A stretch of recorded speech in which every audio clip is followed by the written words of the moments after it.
Apart from the language, I think there are many connections here. Professor Milind, thank you so much for agreeing to be a part, the first speaker for our 3 days webinar. So special mention to you, I guess. And Professor Vederman, I hope I've taken your name correctly, because Shruti had given me a lesson on how I should pronounce your name, and I should make sure that I pronounce it properly. So it was like giving me and this is going to be recorded. So I thought, like, let me not make my first error in being the director of foreign languages and not knowing how to pronounce a German name. Unfortunately, I don't claim to know German at all. I think, but I have heard about German because my father was a Sanskrit scholar, and most often we had German scholars in our house.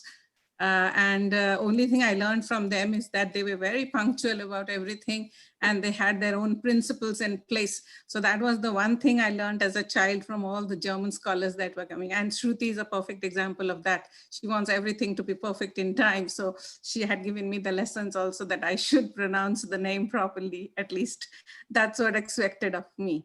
So Shruti, I hope you have asked Karthik to yes, I have started the sessions. To record. Yes, I have. Yeah.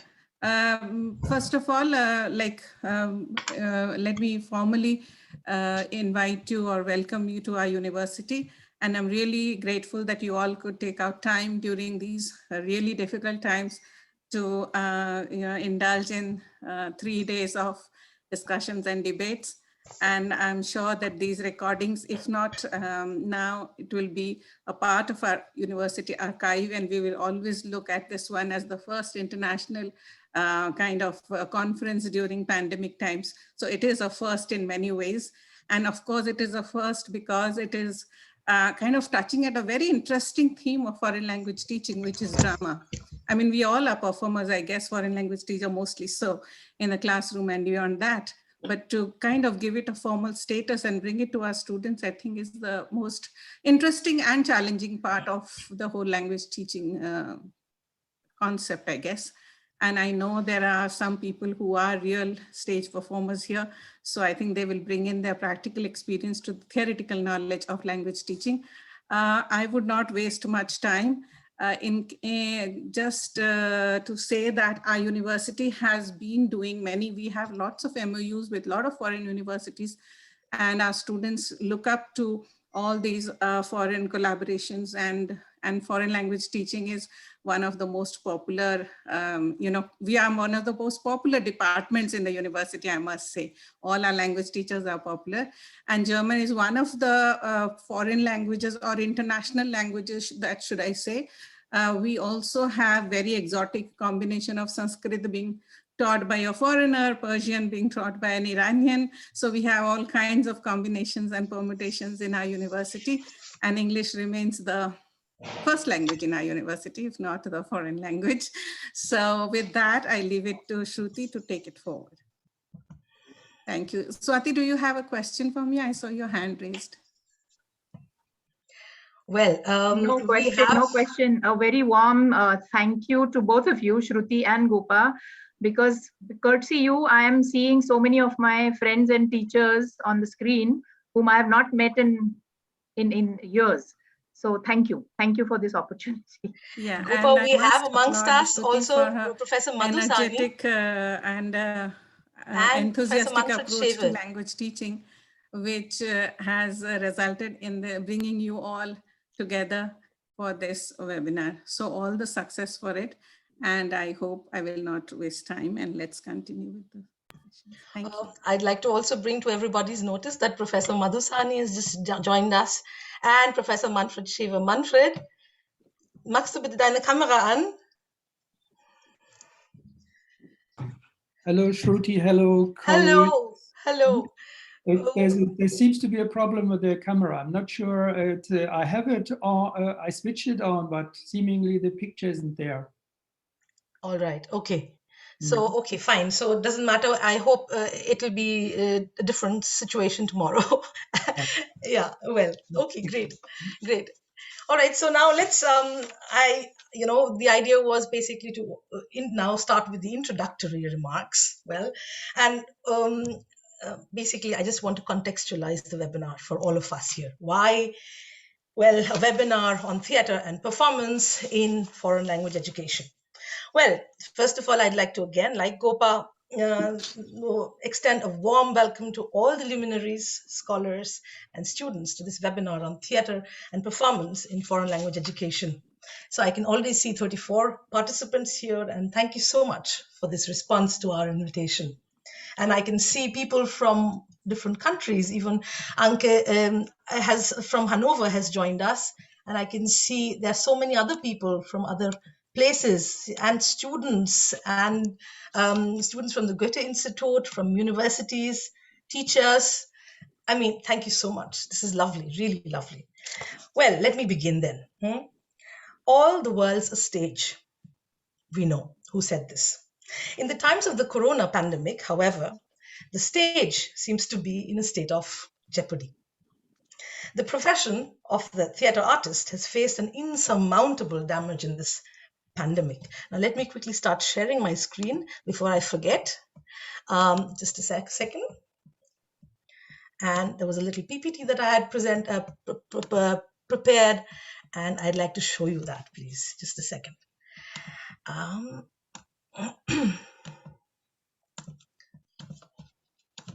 Well, yes.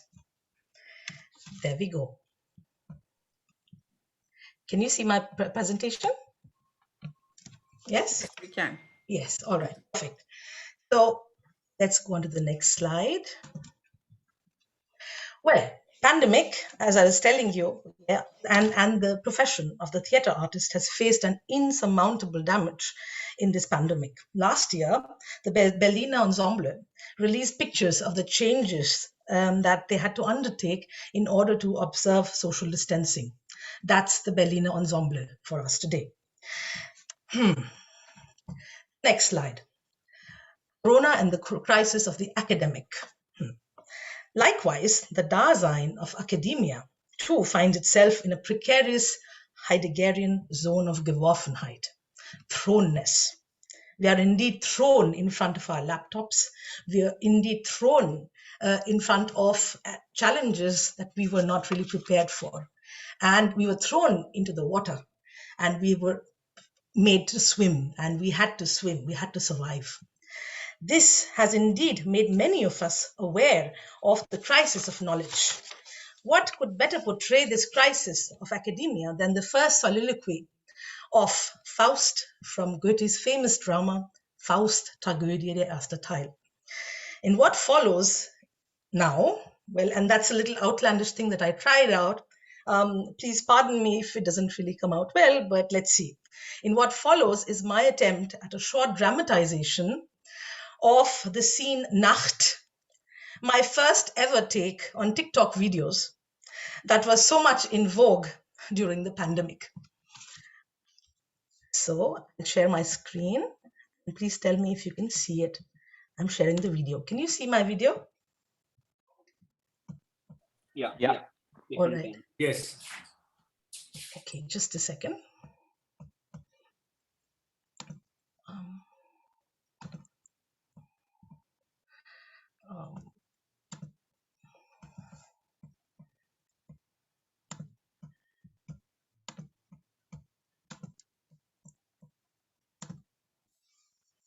Now, yes?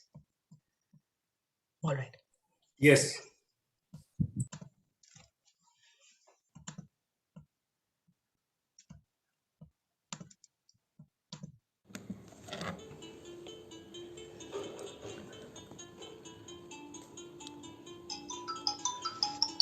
Hab nun, ach, Philosophie, Juristerei und Medizin und leider auch Theologie durchaus studiert mit heißem Bemühen. Da steh ich nun ein armer Tor und bin so klug als wie zuvor, heiße Magister, heiße Doktor gar und ziehe schon an die 10 Jahr. Herauf, herab und quer und krumm, meine Schüler an der Nase herum und sehe, dass wir nichts wissen können, das will mir schier das Herz. Zwar bin ich gescheiter als all die Laffen, Doktoren, Magister, Schreiber und Pfaffen. Mich plagen keine Skrupel noch Zweifel, fürchte mich weder vor Hölle noch Teufel. Dafür ist mir auch alle Freude entrissen. Bilde mir nicht ein, was rechts zu wissen. Bilde mir nicht ein, ich könnte was lehren, die Menschen zu bessern und zu bekehren. Auch hab ich weder Gut noch Geld, noch Ehr und Herrlichkeit der Welt. Es möchte kein Hund so länger leben, drum hab ich mich der Magier geben. Ob mir durch Geisteskraft und Mund nicht manch Geheimnis würde kund, dass ich nicht mehr mit saurem Schweiß zu sagen brauche, was ich nicht weiß. Dass ich erkenne, was die Welt im Innersten zusammenhält, im Innersten zusammenhält, im Innersten zusammenhält.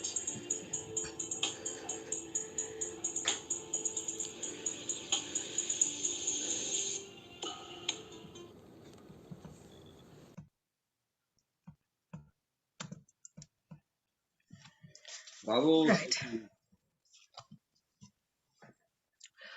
All right. Can you hear me?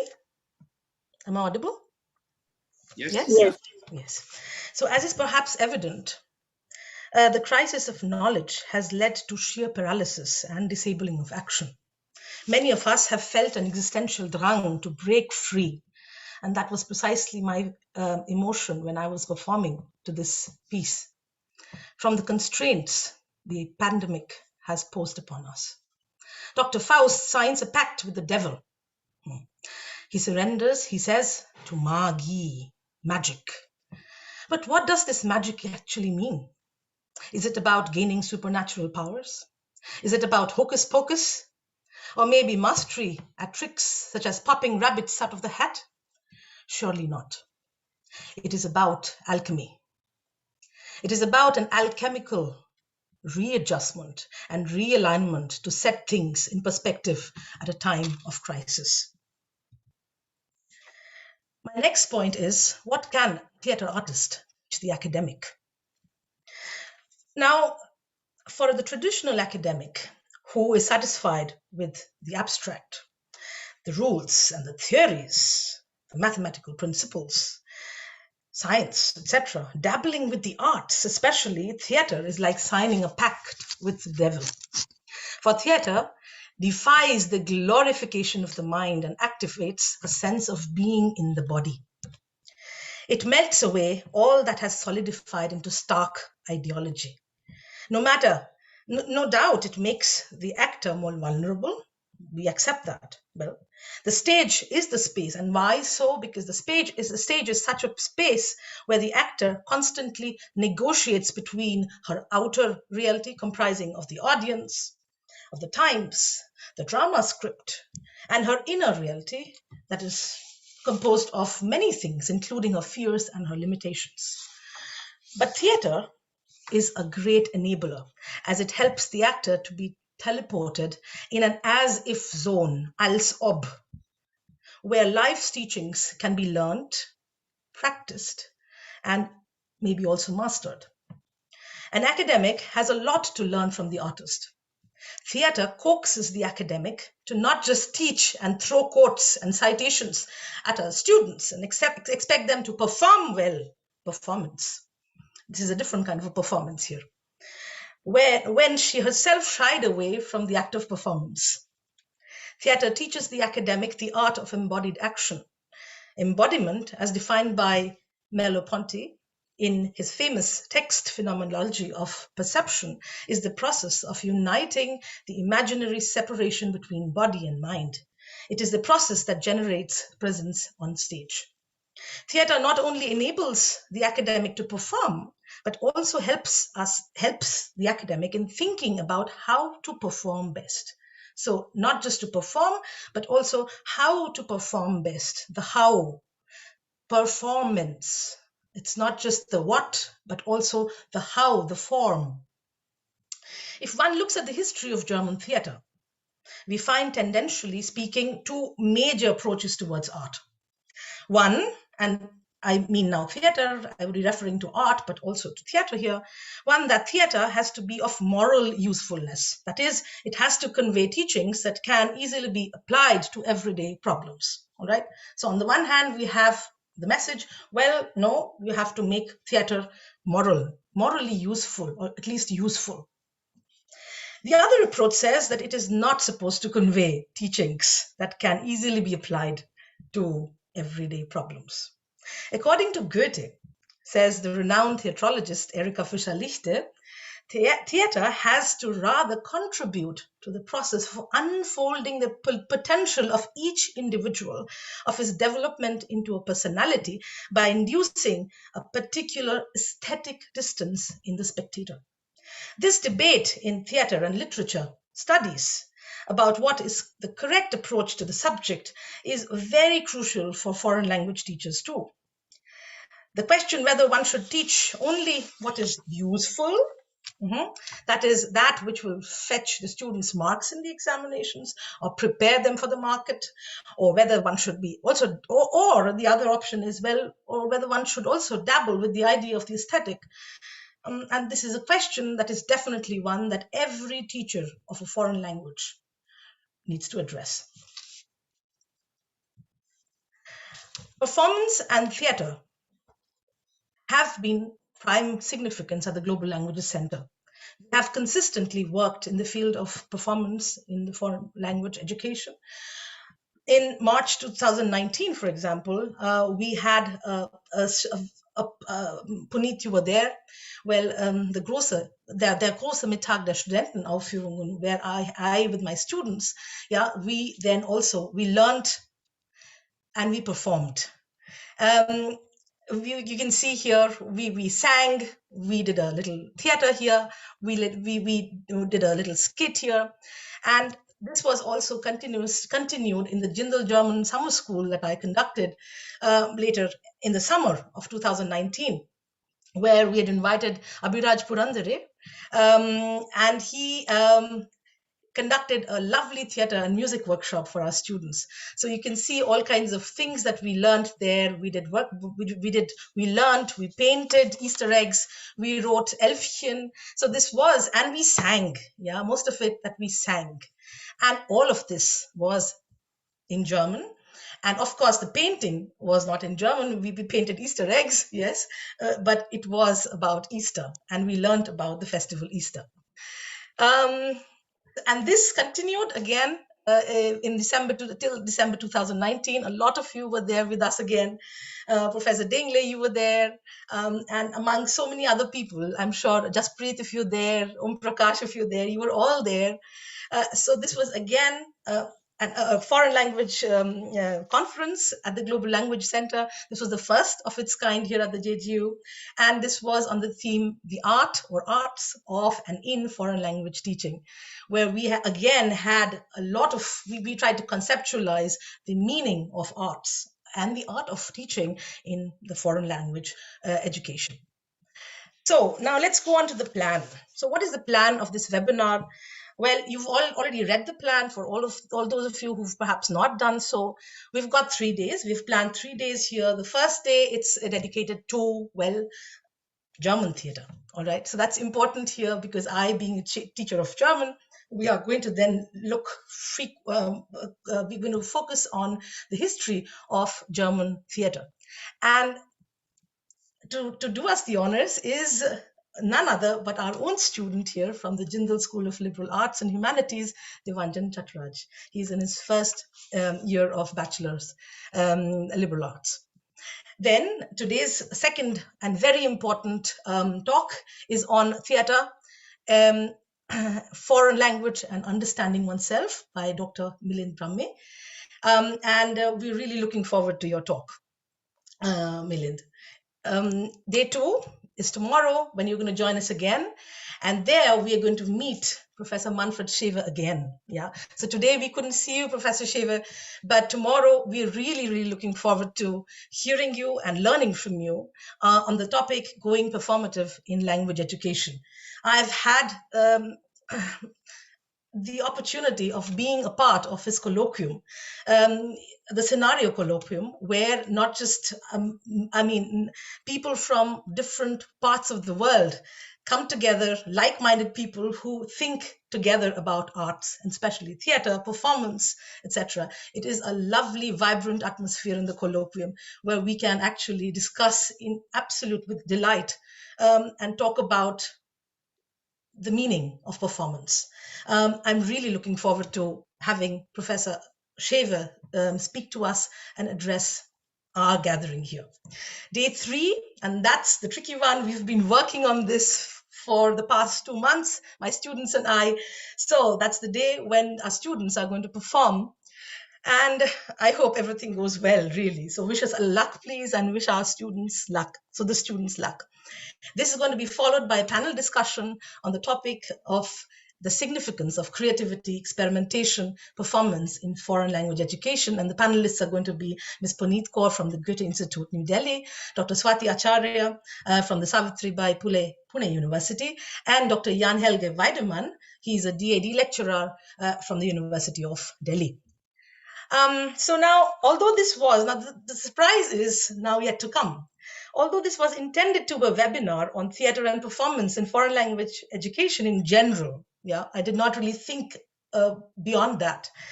In the current pandemic scenario, however, it has by default turned into a webinar on online theater and online performance in online foreign language education.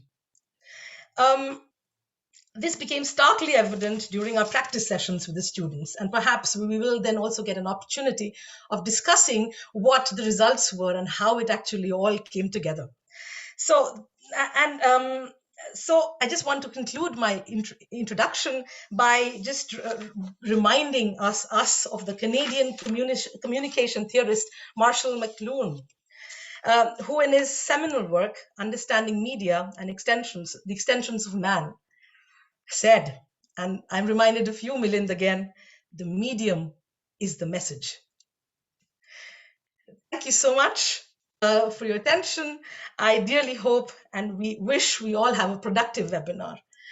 I invite Devanjan to please deliver a talk on the history of German theater, which he has really diligently been working on since several weeks.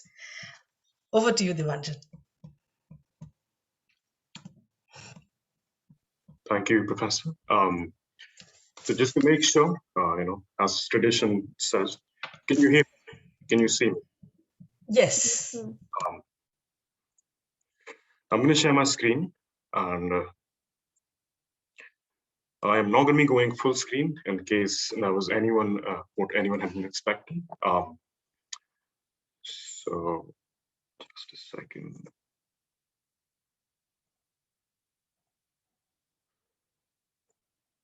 All right, so welcome everyone.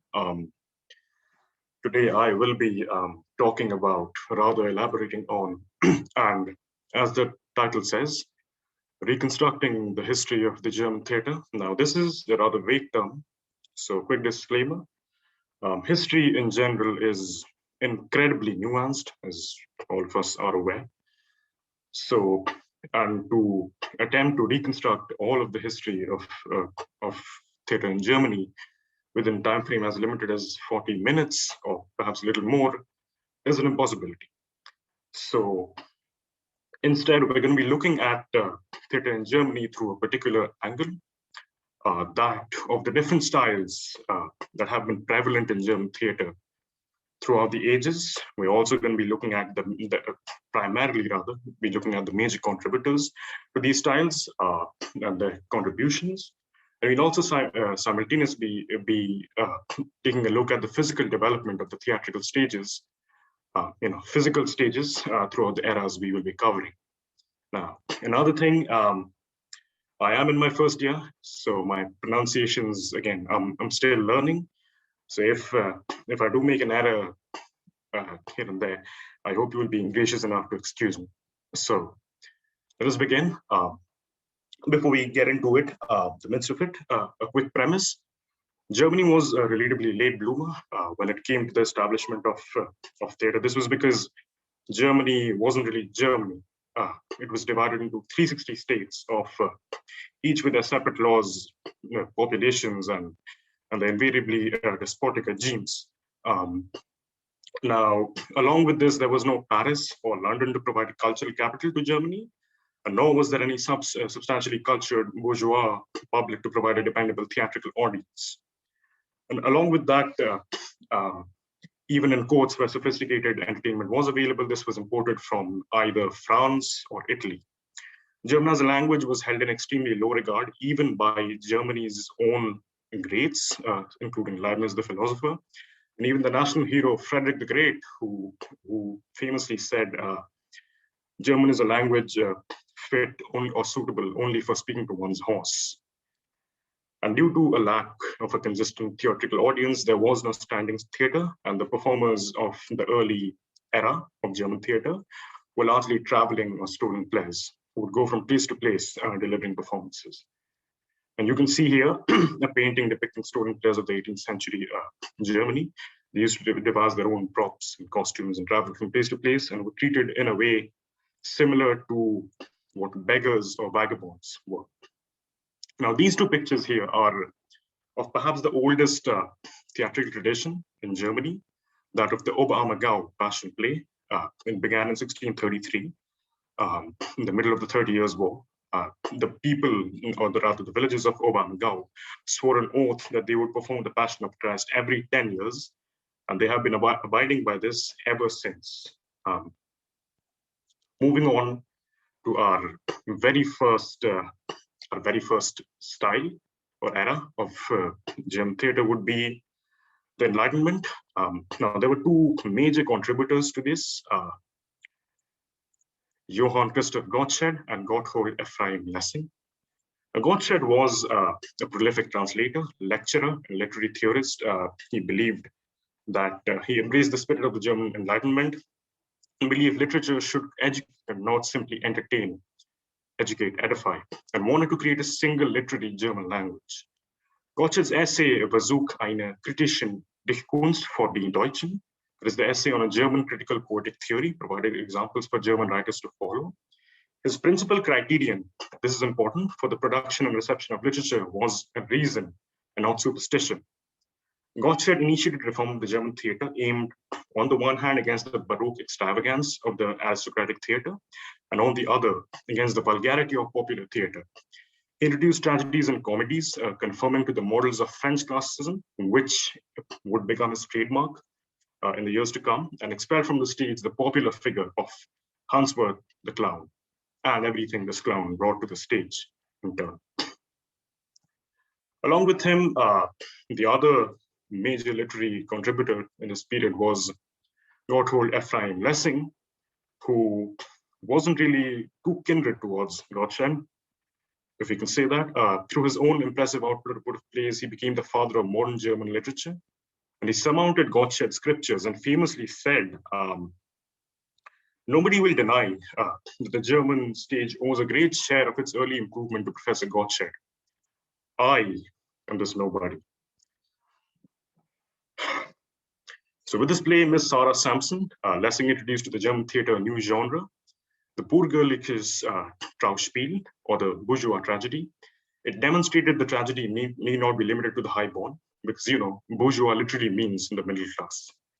Now, Lessing reinterpreted Aristotle in his Hamburgische Dramaturgie, which is a Hamburg dramaturgy, stressing on pity and compassion, which were largely Christian middle class virtues, and also, importantly,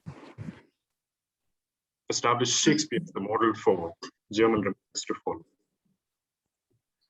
So here is an excerpt from one of his more popular plays, Nata and the Weise, where it has been said that was heißt das Volk, sind Christ und Jude, ihr Christ und Jude als Mensch, which literally means what is folk, or what is the idea of a nation? Are Christians and Jews more Christian and Jew than they are human? Which in a way encompasses the entire ideology of the Enlightenment, which was supremacy of reason over any form of religious divide, which had been happening during this particular period. Now, moving on to our second style, and this is one of the more popular ones. This is Sturm und Drang, literally Storm. Yes. These dramas.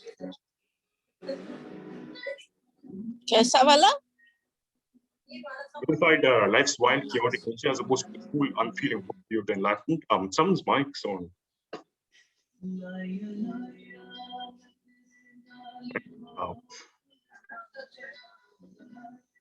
So Sturm und Drang dramatists attack in that face social and political conditions such as prostitution, sexual exploitation of middle-class women by the nobility, private education of the nobility by tutors, primogeniture, and capital punishment for infanticide.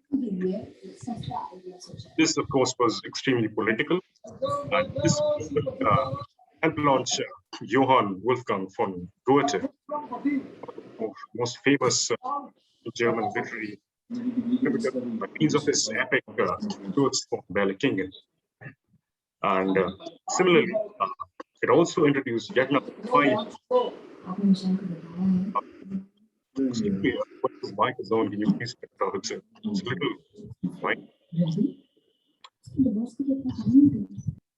Now, in the year 1781, Friedrich Schiller, yet another fine contributor to German literature, wrote the play Die Räuber, or The Robbers, in which Karl von Moor, who was the protagonist of this particular drama, succinctly critiqued the conventional thinking and moral standards set by the Enlightenment, which was now he says, Das Gesetz hat zum Schneckengang verdorben, was Aderflug geworden wäre, which literally means these laws have made, like, literally, a snail's pace out of what could have been an eagle's flight, which basically means it has dampened the potential of the individual. So we see a stark contrast between Sturm und Drang and Enlightenment, and this is a pattern that will follow in all of the styles that we'll see henceforth. Schiller's highly emotional language and his depiction of physical violence mark the play as a quintessential Sturm und Drang work, like Karl von Moor, the male protagonist of this particular style of drama, usually titanic revolutionary characters who with self-destructive passions, fighting against the evils of the world and ending in defeat. Mostly tragedies, of course. And after the initial contributions to Sturm und Drang, Goethe and Schiller collaborated together to develop Weimar classicism and the Weimar stage by blending older and newer forms of literature. A popular female stage figure of this period was that of the mother who resorts to infanticide to avoid the social stigma of illegitimate motherhood and faces capital punishment as a result, which has been evidenced in Goethe's Faust. The character of Gretchen here is a classic example. These, of course, are two beautiful gentlemen. Now, in Romanticism, so third style, yet again, we see detachment from the previous style as we come here, because Romanticism has been seen as a revival of the life and thought of the Middle Ages, reaching beyond rational models in an attempt to escape the confines of population growth, urban sprawl, and industrialism, embracing the exotic, unfamiliar, and distant. The early Romantics were given to dissolving rather than perpetuating the conventions of theater. In doing so, they were attempting what later came to be known as the Gesamtkunstwerk, or the total work of art, which basically was a mode of production which amalgamated within its fold a number of different forms of art. And by doing so, appeal to every sense of an individual. This was done through the blending of words, music, and spectacle. Now, Ludwig Tieck, fairy tales were especially popular during this particular period. Ludwig Tieck recreated the fairy tale Der Gestgefällte Kater in 1797 in 3 acts, a prologue and an epilogue, and translated many works of Shakespeare, carried out intensive research on the Elizabethan theatre, and made possible through his production a dream illusion that Shakespeare's plays can conjure up in the audience. But the peak of Romanticism really came in the form of this particular individual, who's, you can see here, it was Richard Wagner, whose works were the dramatic culmination of Romanticism and the contribution it was destined to make to modern theatrical practices. Now, Wagner, of course, instead of structuring dramatic action according to fixed patterns of logical progression, wanted dramatic structures born out of human experience. So instead of appealing to the outer reality, the external reality, they were appealing to the internal reality of human beings. Wagner believed that the study of history leads ultimately to prehistory and thus to transhistorical mythology, the realm of absolute truths. For him, the theatrical manifestation of the myth was the music drama. And again, in classic romantic style, he hoped to combine music, acting, stage space design, and lighting to establish the primeval mood of myth. To house his drama, Wagner designed the Festspielhaus in Bayreuth, which opened in 1876. It opened with the monumental production, Der Ring der Nibelungen, or the Ring of the Nibelungen. Now you can see here, this here is the interior of the Festspielhaus. The seating here is fan-shaped, and more importantly, Wagner did away with the box seats, which had been tradition in German theater, from which the wealthier theatergoers watched each other instead of the stage for hundreds of years. So, and this here is a scene from the Der Ring der Nibelungen. The full-length video is, of course, available on YouTube. If any of you would be interested, you are always free to check it out. Now, moving on to the fourth style, realism. Yet another springboard from the earlier style of Romanticism, of its focus on inner reality, back to the external happenings of this particular period. Realist writers, realism was based on the premise that the reality really needed on stage is social and not personal. Positivism was entering the theater at the stage, and the romantic concern for beauty was being replaced by a realist concern for truth. Because the public of this period were extremely well informed due to a development in technology and print. Now, the uprisings of the 1830s led to the emergence of a political group known as the Young Germany, or Das Junge Deutschland, who produced writings that directly engaged contemporary themes and conditions. The strongest voice of dissent in this era, however, came from Georg Büchner. His most famous work would likely be Danton's Tod, or Danton's Death. Büchner's impact was felt directly or indirectly by virtually every important playwright after him. Büchner is also highly original in presenting Danton as an unheroic hero who, even when capable of stirring action, chooses not to engage in it because of his disillusionment with politics and human nature, and his only desire being for death. Yet another important contributor to realism was Duke Georg Zweig of Sachsen-Meiningen, who developed a company known as the Meininger. And in order to maintain its high level of production, the Meininger toured first Germany and then the rest of Europe from 1874 to 1890. Now, it presented classic dramas focusing on the ensemble. The most famous of the Duke's productions, and this is something that most of us are aware of because it is universally popular, was Julius Caesar, which was added to the repertoire of the Meininger in 1867 and was met with much public acclaim when produced first in Berlin. Now, more important facts about this style of production was that all of the actors used actual props and costumes from the beginning. All of the director's decisions would be recorded in a prompt book to ensure minimal deviation from roles. And all the elements of the play were developed after meticulous research, because the focus of this period was primarily on accuracy, be the props, narration, or the setting.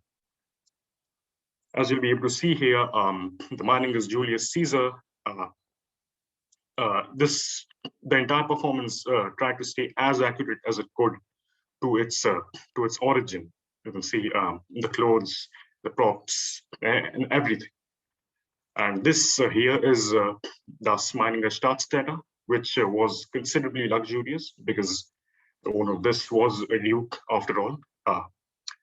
And then we move to naturalism, which in many ways is very different from everything else we have seen so far. For the naturalist, it is important to depict how grotesque life is. The emphasis was on depicting nature in its rawest form, Now, Arno Horns, the theorist of the naturalistic school, maintained that our present system of aesthetics has been erected upon the wrong foundations. He announced the following as the fundamental truth of aesthetics: art has the tendency to be nature again.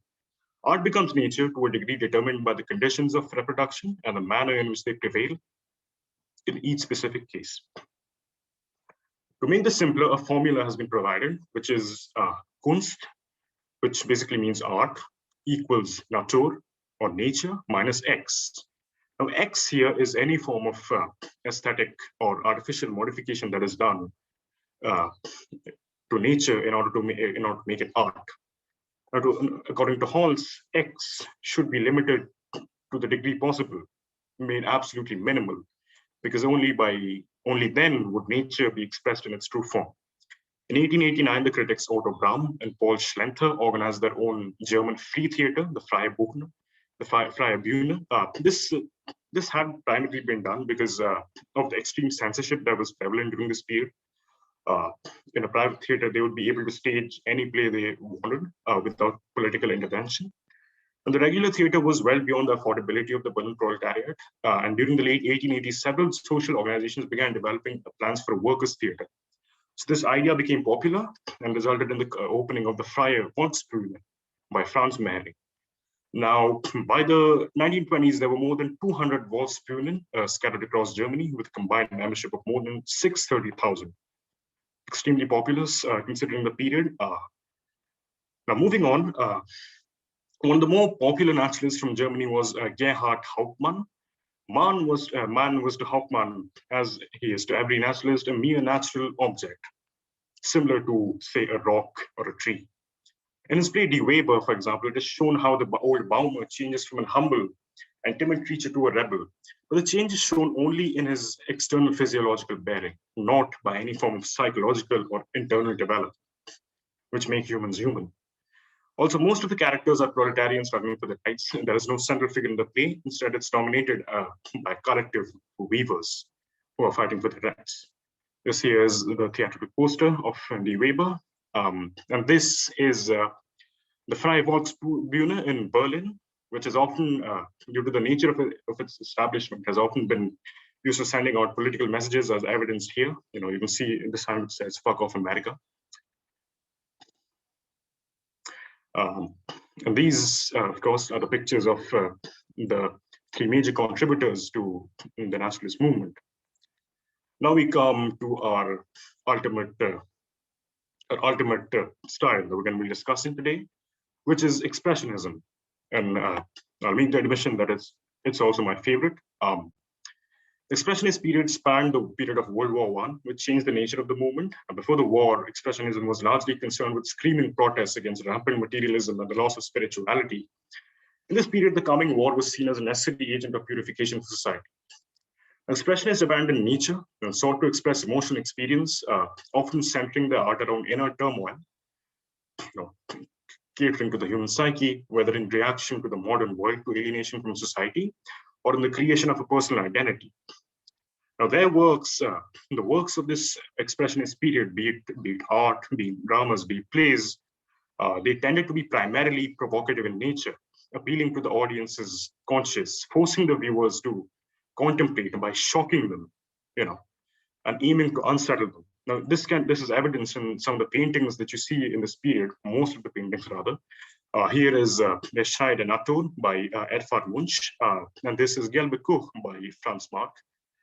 So as you can tell, these are extremely unconventional paintings, which, the sheer abstracticity, the sheer erraticism of these force the viewer to contemplate what these could possibly mean.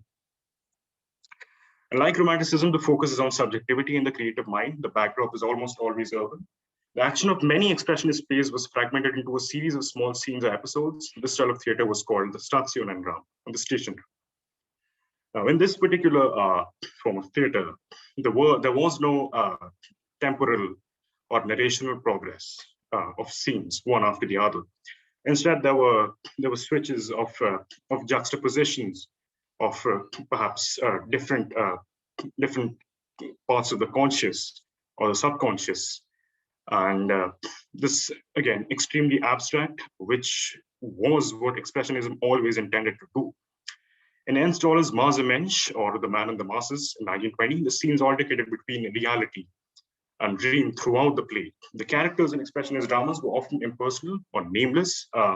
Masks were reintroduced in this point of time, so that the player was depersonalized, that it could be made obvious that this wasn't a human being that was being portrayed.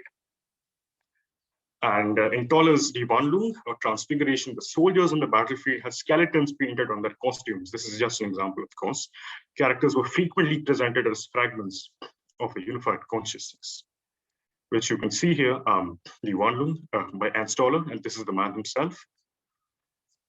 And now we move on to what is perhaps a rather enigmatic slide, considering the context of this presentation. This isn't necessarily a style, but this particular form of theater, which is epic theater, was, needless to say, and an extremely important part of German theatrical history. Bertolt Brecht himself is an absolute icon.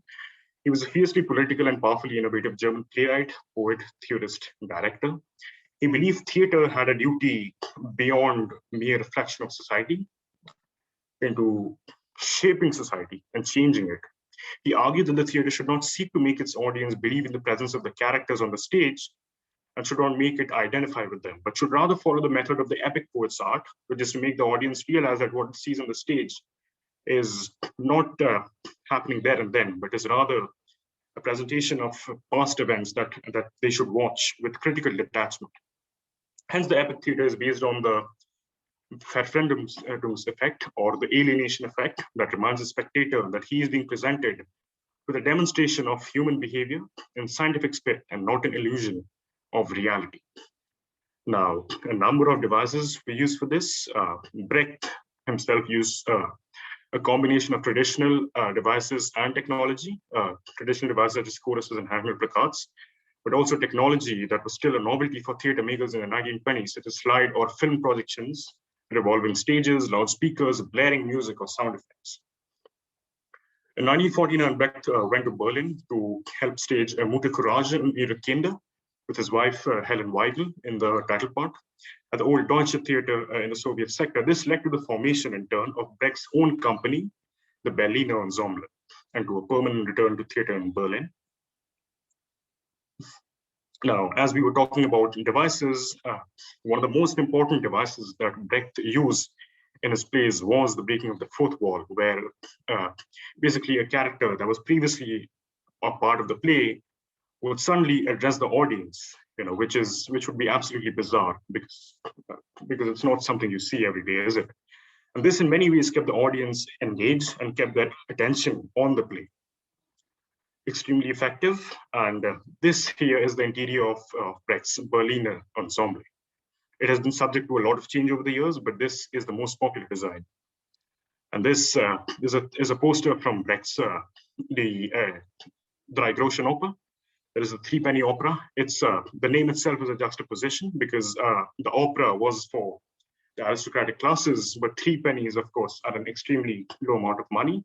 It was a daring experiment in bringing low art into high art settings, and perhaps the boldest thing Brecht has ever done.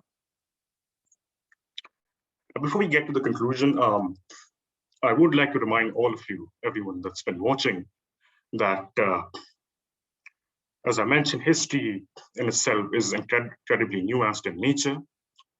And even then, even with keeping it as concise as we can, a number of ideas have been portrayed here. I will, of course, now be attempting to sum up these ideas in a progressional manner, a better understanding of everyone. So starting with, as one can see, the story of German theater is a story of creative responses in theatrical form. The various playwrights were responding to the various socio-political conditions and problems that Germany was facing at various points in history, which was aplenty. The changing faces of the theater, from the simple strolling plays to established theater companies such as the Berliner Ensemble or the Volksbühne, is a sign of this creative response. Now, as is evident, German theater has seen many faces.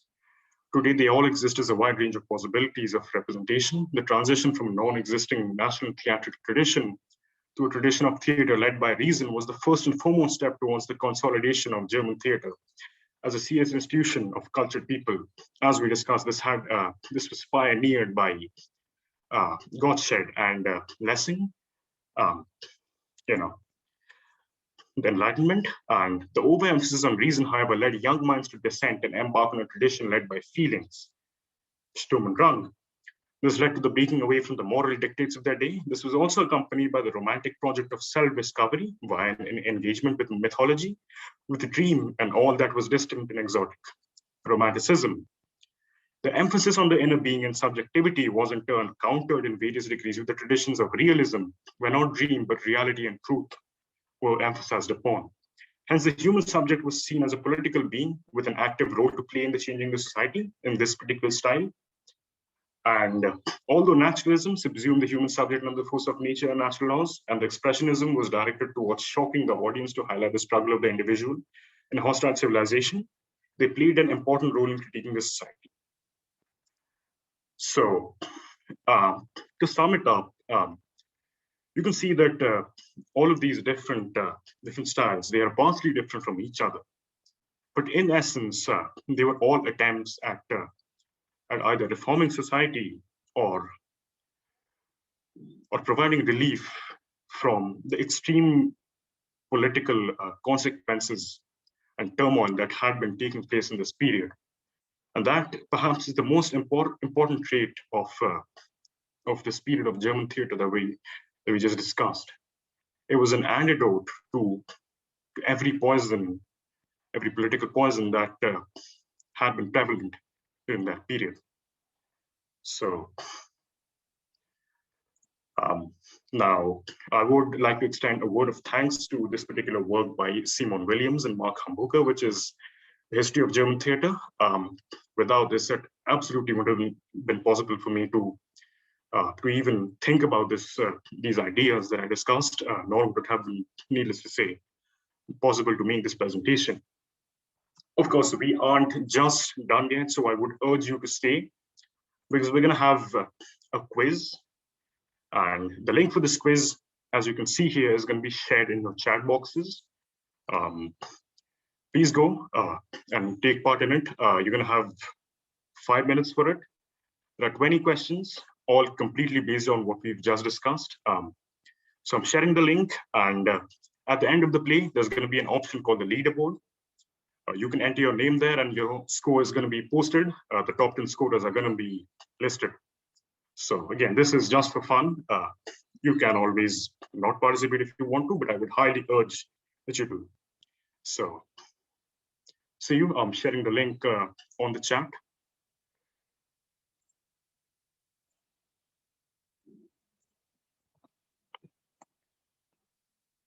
All right, the link has been shared. If you can see it, please do participate. Thank you. Again, I'll talk to you after 5 minutes.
So we have a minute remaining. If you're answering, please do. Of course, I can always wait a minute longer, but I hope people are answering.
All right. So I see my throne has been usurped. This mine was a completely honest by the way. I did not refer to any text whatsoever. So of course, congratulations to everyone, and thank you more importantly for your continued attendance and all of the attention that you paid, preferably to my presentation. Of course, this was the first attempt for me, and I really hope that all of you, everyone that listened, enjoyed it, and more importantly, was able to learn something about everything that we talked about. Thank you so much. Thank you. Thank you so much. Bravo, Devanjan. It was really lovely. And I'm sure the others also liked it. Puneet says, well done. Habib says, thank you. Great presentation. Jan, do you want to say something? I can just say that I really enjoyed it, and I fully agree with all the contents. Yeah, teaching it in class. I mean, if this was the presentation of a first semester student, then I must be doing something wrong. If my students still suffer like in their last semester and couldn't do it like that. Thank you so much. The only thing I would add, like a political point, we can't complain about the division of Germany into 360 states and at the same time celebrate kind of the things that result from this division, like provincial backwater, like Weimar became the pinnacle of German culture. I mean, these two things we kind of have to see together, especially because Germany and India, we can both be proud republics. So I think that is the only thing I would add, yeah, that we can't have our cake and eat it. We have to take the problems that we get from the political system and the benefits as well. You have a point there. Absolutely, yes. Ritvik, do you want to say something? It was a beautiful presentation, I must say, and I really enjoyed it. To sum it up so well in 30 minutes was really a great work. Thank you. Great. All right. Thank you, Devanjan, once again. So now let's move on to the second half and an equally interesting half of today's webinar. So we have with us Dr. Milind Brahme. Milind, are you there? Yes. So who will be sharing with us his insights on the topic, theatre, foreign language, and understanding oneself. So we are deeply honored to have Professor Dengle with us also, who will be chairing this session. Of course, he does not need any introduction, but those of you who might not, I mean, there's a very little fraction of the possibility of this, but yes, you might not know him. And in fact, we never know anyone enough, you know. In fact, I have learned so much during writing this introduction about you, Professor Dengle. I got to know so much more about you. So in spite of my association with you for such a long association in spite of that? Well, Professor Rajendra Dengle has been associated with the Center of German Studies of the Jawaharlal Nehru University since August 1979 and has taken up important administrative roles at the JNU from chairing the Center of German Studies to his role as in charge of the Central Library at the JNU, to being the Dean of School of Languages, Literature and Cultural Studies.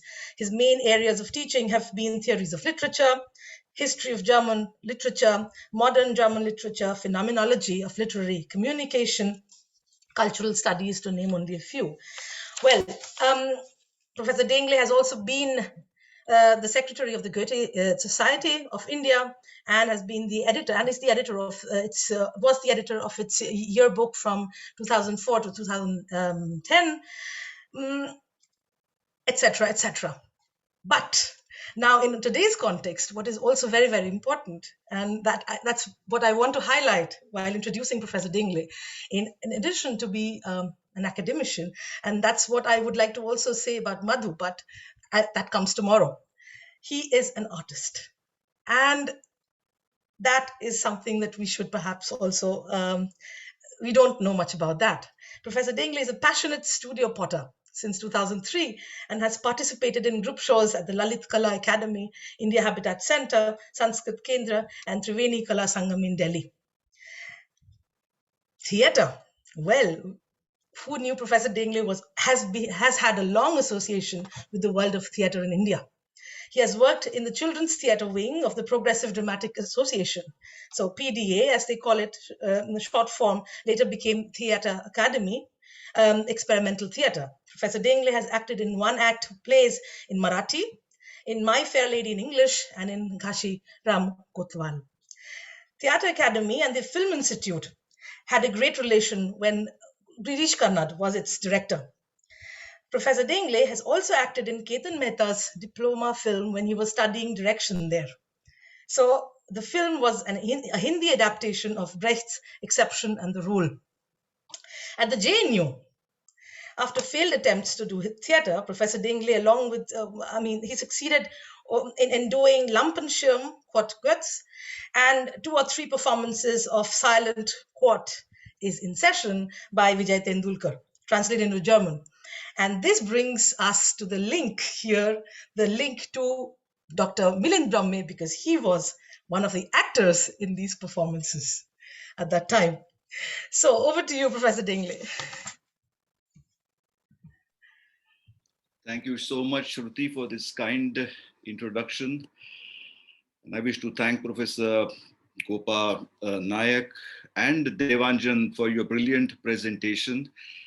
And well, I just, before I hand it over to Milind for the, a theoretical, whatever thing of a discussion of Brecht and Horvath, just wanted to thank you, Shruti, for your the first monologue of Faust from Faust Eins, because that is where my journey began.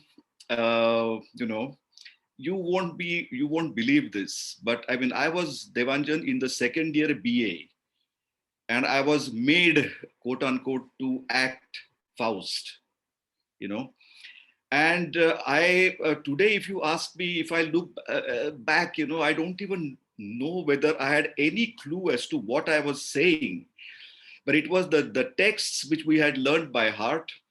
And that is why the first monologue is still there, absolutely from the beginning till the end, and so on and so forth.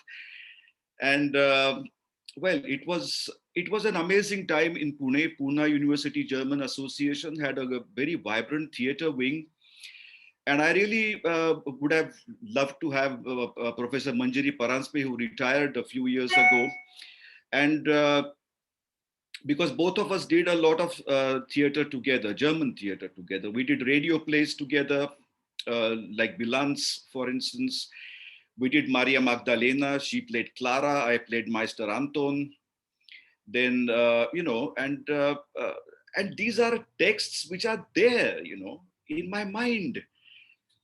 And Shruti, I would like to just pick up one thing that you said in your presentation. It is that your the practice sessions, you know. I mean, that is where, because you see, coming to terms with this completely new world of German language and so on and so forth, and the desire to make the German language your own, and theater providing, as Goethe says in the Theater, Vorspiele auf dem Theater, as a kind of a forte, you know, as a kind of a gate, and you enter that, you don't know what's going to happen to you, you know, and you come out of the gate and you are a changed person. One was not aware of what was happening at that point of time, you know, but I think I have very fond memories of Professor Govind Damle, who played a very crucial role. He's no more, passed on. And in initiating, and the atmosphere at that point of time, I mean, way back in what, 75, 76, 1975, 76 in Pune, the Theatre Academy, the theatre wing of the German department, the Film Institute, they interacted with each other without any problems, you know. And Theatre Academy helped us out with lighting, with sound recording, and so on and so forth. With you know, it was and something which I must say that when I came to JNU in 77, that I really missed very, because what was happening in Pune was, not only was there passion to learn the language, to get to know what it was all about, you know, this world of German language, literature, culture, and so on and so forth. But there was also this discipline, you know, the rehearsals cannot happen. You cannot put up a play without that commitment, you know. And all of us, we happened to be there, you know. I mean, no one had to put us under any pressure. We went to rehearsals willingly, wholeheartedly, spent hours. It has nothing to do with exams, nothing to do with getting grades, and so on and so forth.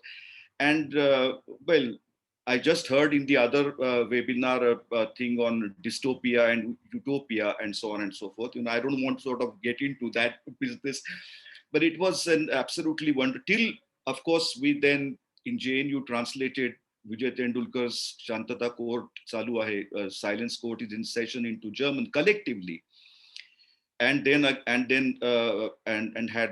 3-4 performances also at the Goethe Institute, at Max Müller Bhavan, and also in JNU, and so on. So it was, you know, today when I look back, the contribution that theater, performance, learning of the language, right from, you know, intonation, the respect that you develop for the commas, for the Gedankenstriche, for the Bindestriche, for the semicolons, you know, something which I miss in my students, because they somehow or the other don't have any respect for that. And your entire Satz melody is complete, it rests on that. Where do you take a pause? Where does your voice come down? Where does it go up? And the way you read a text aloud shows very clearly whether you have understood it or not. So, but I'll stop here, and I, you know, because Milind is going to talk about something extraordinarily interesting, which is a discussion of Brecht and Horvath, and Devanjan talked about this, you know, so movement from whatever Aufklärung up to Expressionism, and so on and so forth. And I'm sure Milind will take us on that journey and highlight these phenomenological things which Shruti was talking about in her presentation, and how theater then actually transforms. What does it transform? Die Gesellschaftsbildende Funktion des Theaters. What does it really mean? You know. So thank you for being there, everybody, and Milind, it's all yours. Professor Dengle, would you not? Yeah, please introduce him, please. Oh, sorry. Yeah, Milind is a very dear friend, first and foremost, you know, and so I just take him for granted, and that's my apologies, Milind. Milind has been, Dr. Milind Brahme teaches at the IIT Madras for some years now. He did his dissertation on a comparative study of Kafka and very important Marathi writer called G.A. Kulkarni. And he has had several occasions to visit to Germany now for some years. as a representative of IIT, he has been running a program in Bremen, and he had a very prestigious research scholarship to go to Klagenfurt to work on Hermann Broch. And so his entire journey has been like this, and his focus is on kitsch, which I'm sure he'll be talking about. What does it really mean, and so on.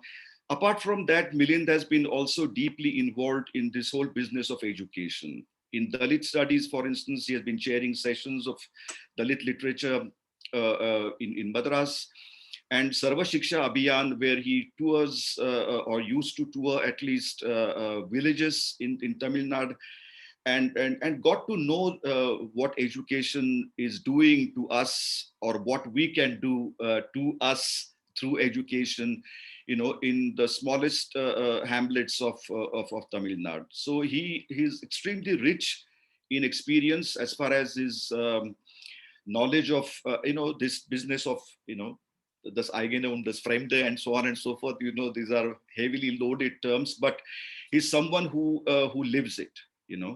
And that's why I think I really look forward to your presentation, Milind, that it's now legitimately yours. Thank you very much, Raju, for that introduction. Thank you, Shruti, for putting all this together. Thank you, Professor Nayak, for inviting me to speak here. Of course, needless to say, I'm as happy to speak as I'm nervous.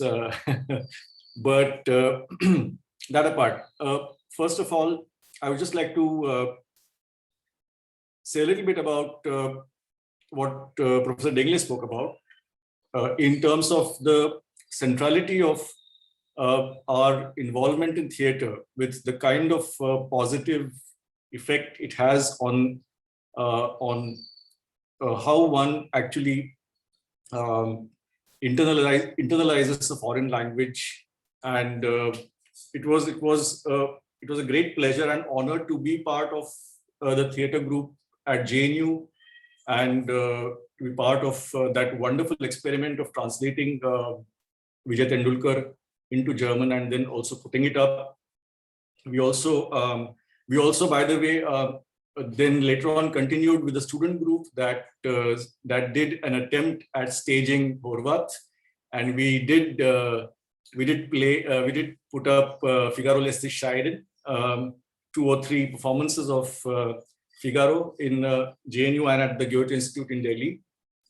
And I'm happy to say that after I made the shift from Delhi, from JNU to IIT Madras in 2003, I kind of mentored a theatre group of students here at IIT Madras, although I was not, we don't have Germanistic here, so it is all a combined department of various disciplines.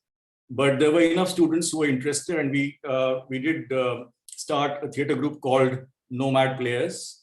And they did, funnily enough, without my intervening or without my influencing choices, they did right from Agatha Christie to Mahesh Alkunswar to Vijay Tendulkar. And they did a wonderful rendition of Kamla some time back, a few years ago, all in English, of course. But for the last maybe around 5 or 6 or 7 years, that group has kind of become a little inactive, also merged with the larger IIT theatre group, and so doesn't have an identity of its own, etc. So the theatre activity is a little down right now. But of course, in the last 1 year, because of the lockdown and COVID, etc. So I totally agree with what Raju said about how important it has been, the entire, and also the opportunity to do it, and while learning foreign language discipline. So secondly, I also want to thank Devanjan for a very wonderful overview. That really makes my task a lot simpler, in the sense that he has really given a good overview, mentioned important names right from Aufklärung up to Expressionism, from Enlightenment up to Expressionism.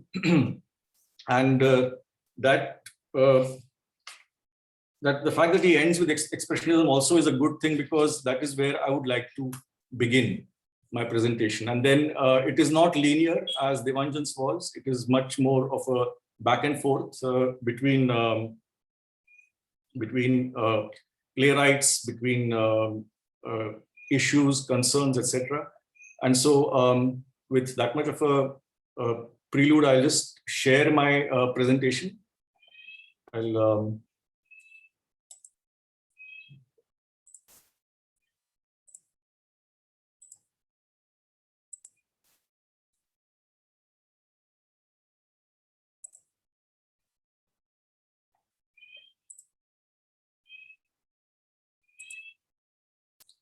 Is it visible?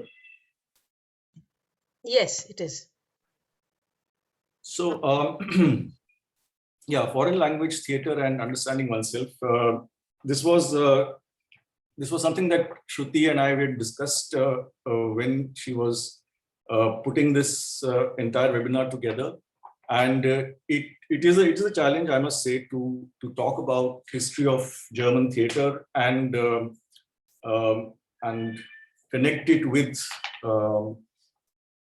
foreign language teaching. But I think Shruti has done a wonderful job in bringing together different people, and I'm sure that some connecting threads will emerge as we go through this. So I will focus primarily on Jürgen von Horvath and Bertolt Brecht, modernity and German drama.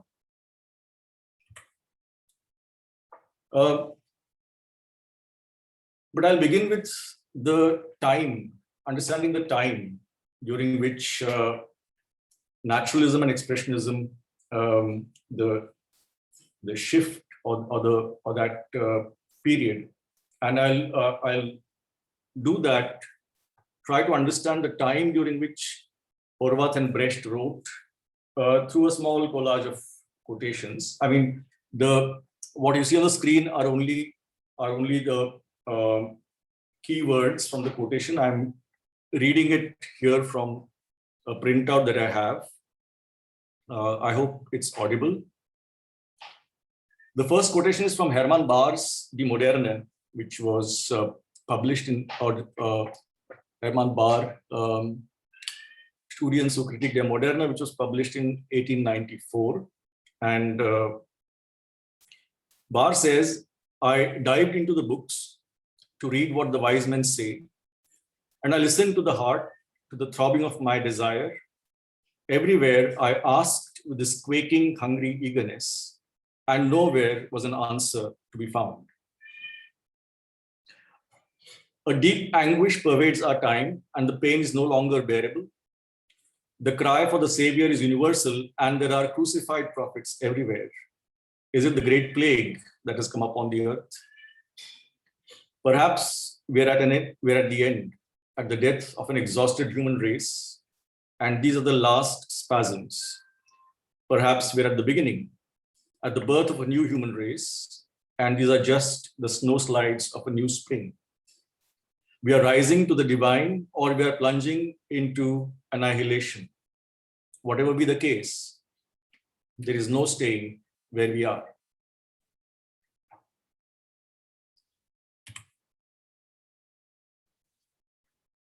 Or in the book Expressionism, German Painting between 1905 and 1920, Paul Vogt talks about the atmosphere of the time and quotes Paul Klee in that. And Paul Vogt says, and I quote, this tragic tension between the ego and the world, which we encounter in the critical situation around 1900, challenged art not to reproduce the visible, but in Paul Klee's words, to make the visible visible. So it is in this time of a pervasive sense of disorientation and angst, fear mixed with anticipation, but above all, a loss of any kind of certitude, a disconnect with oneself, and so with the world around, that we might want to look at Horvath and Brecht as artists who were impelled by an inner urge to make the visible.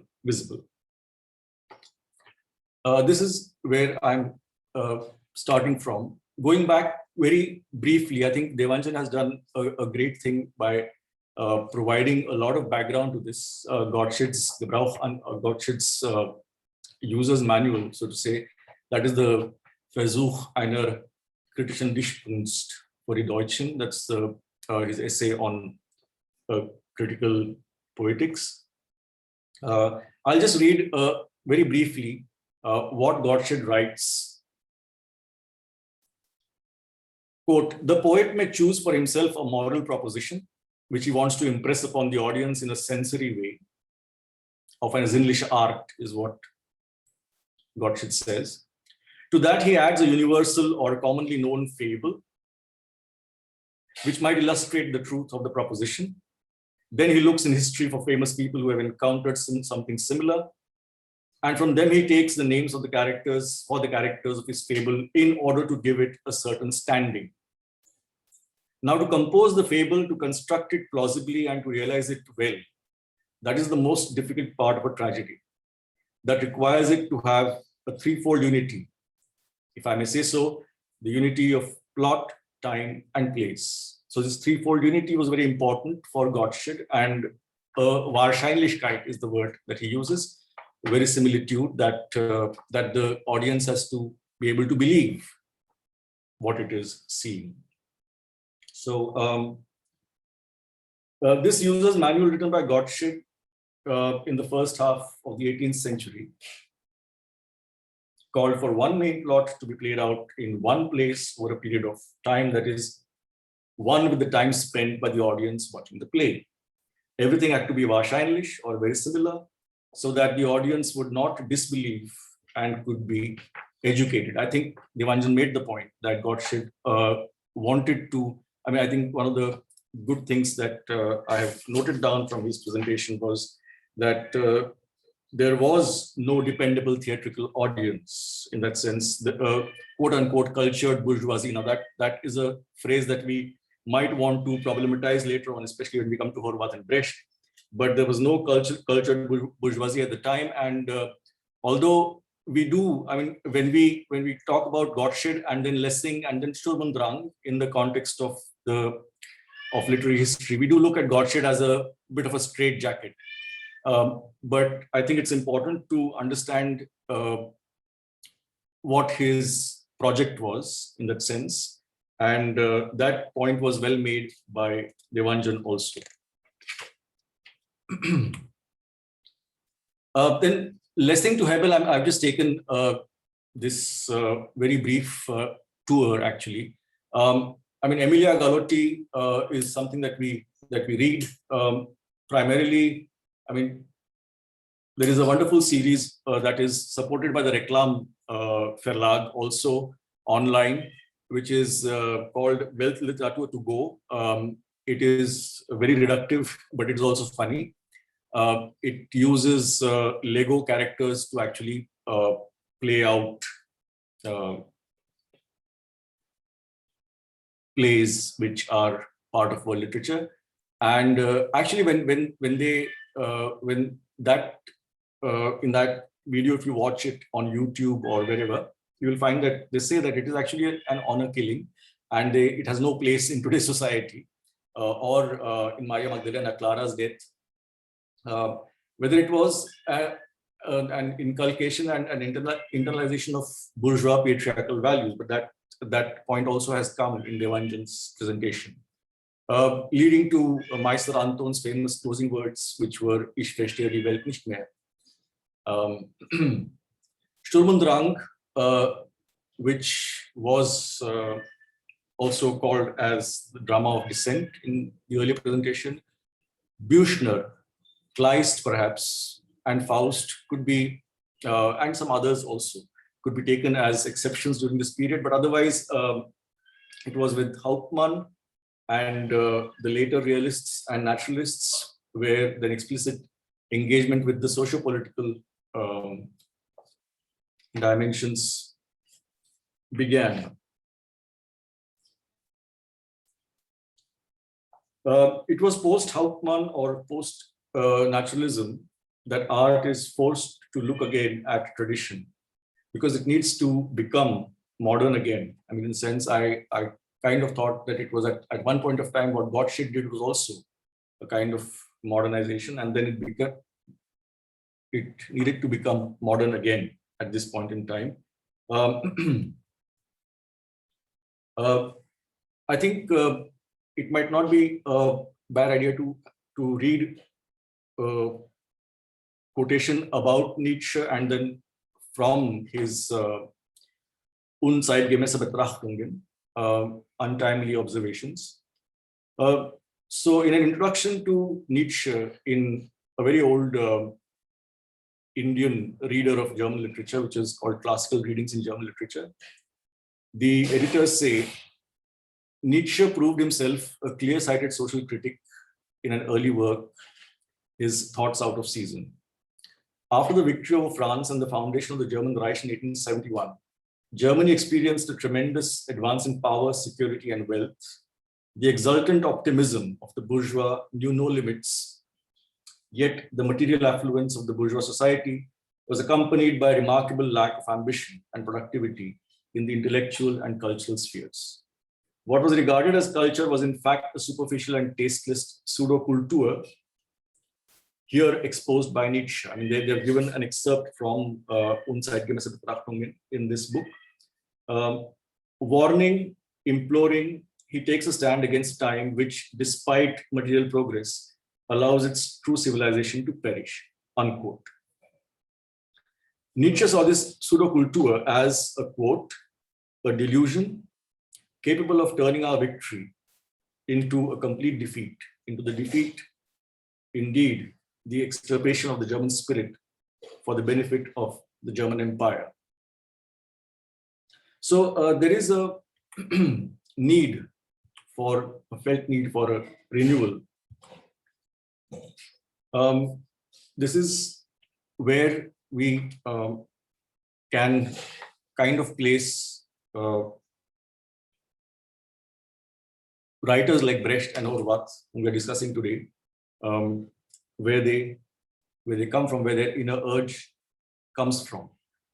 What was qualitatively different in the outer reality and in the perceiving subject at the time of the so-called fin de siècle, almost 2 centuries since the dawn of the age of the Enlightenment, in which rational man was supposed to follow the path of reason and reach a state of peace and happiness. The first 2 decades of 20th century, of dehumanized chaos, of violence of all kinds,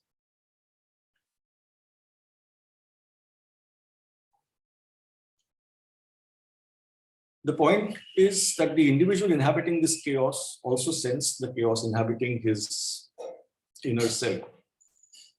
But he repressed it and sought refuge in a habituated vocabulary of values and morals, a vocabulary hollowed out by the disconnect with its sense or meaning and reduced to a ready repertoire of floscle, of cliches and commonplaces.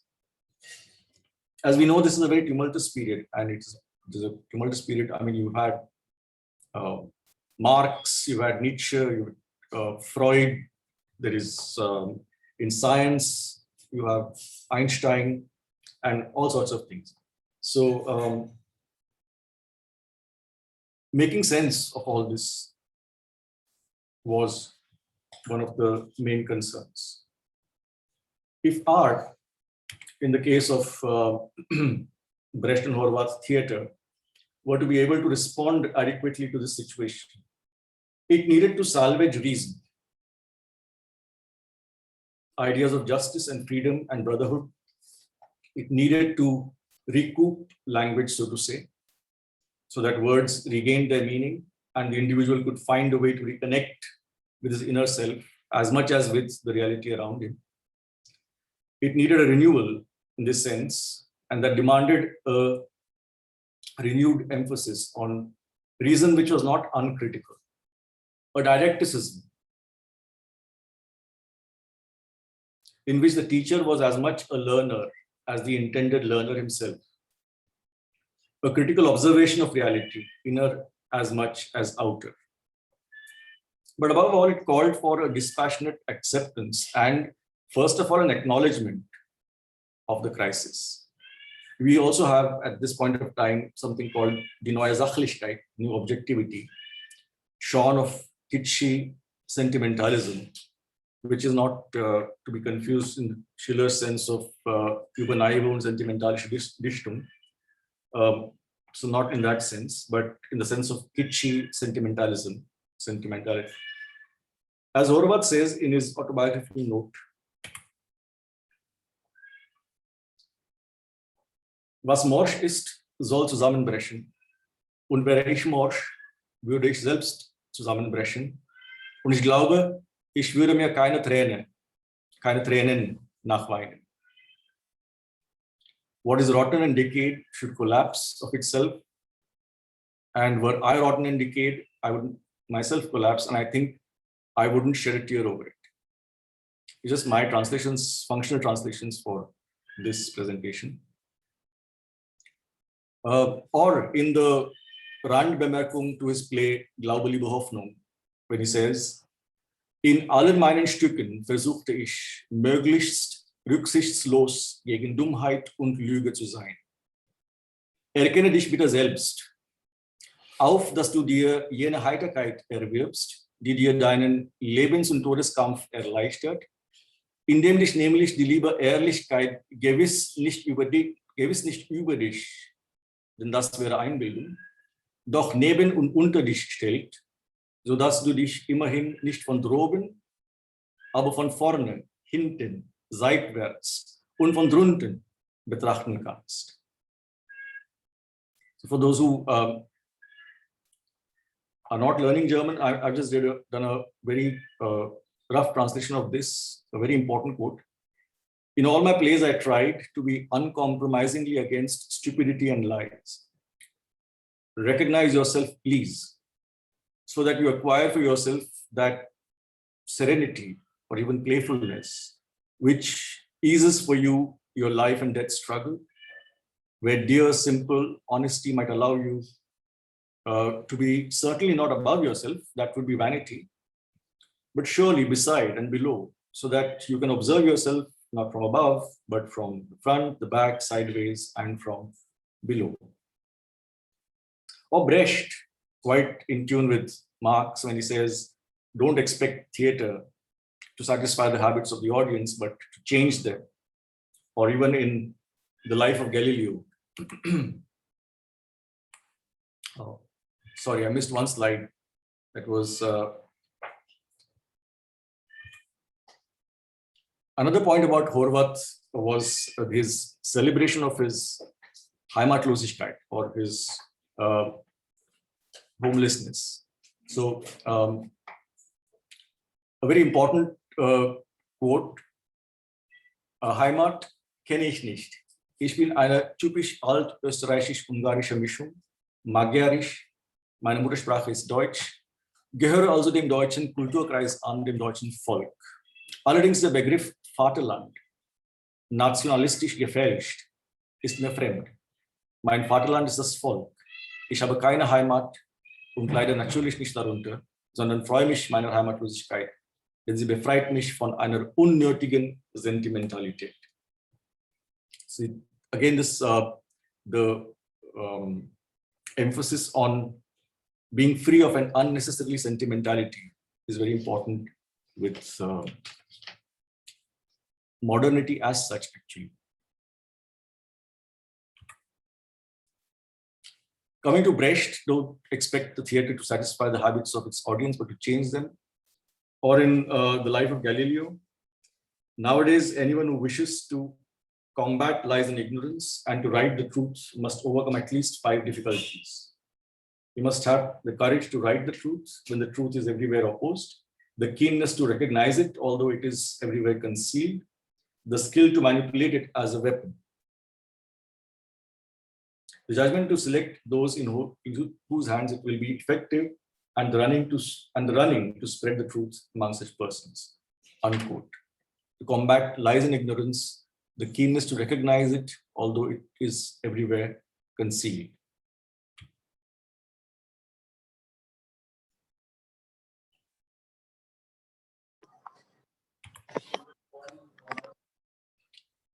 last couple of slides I have in which I will try and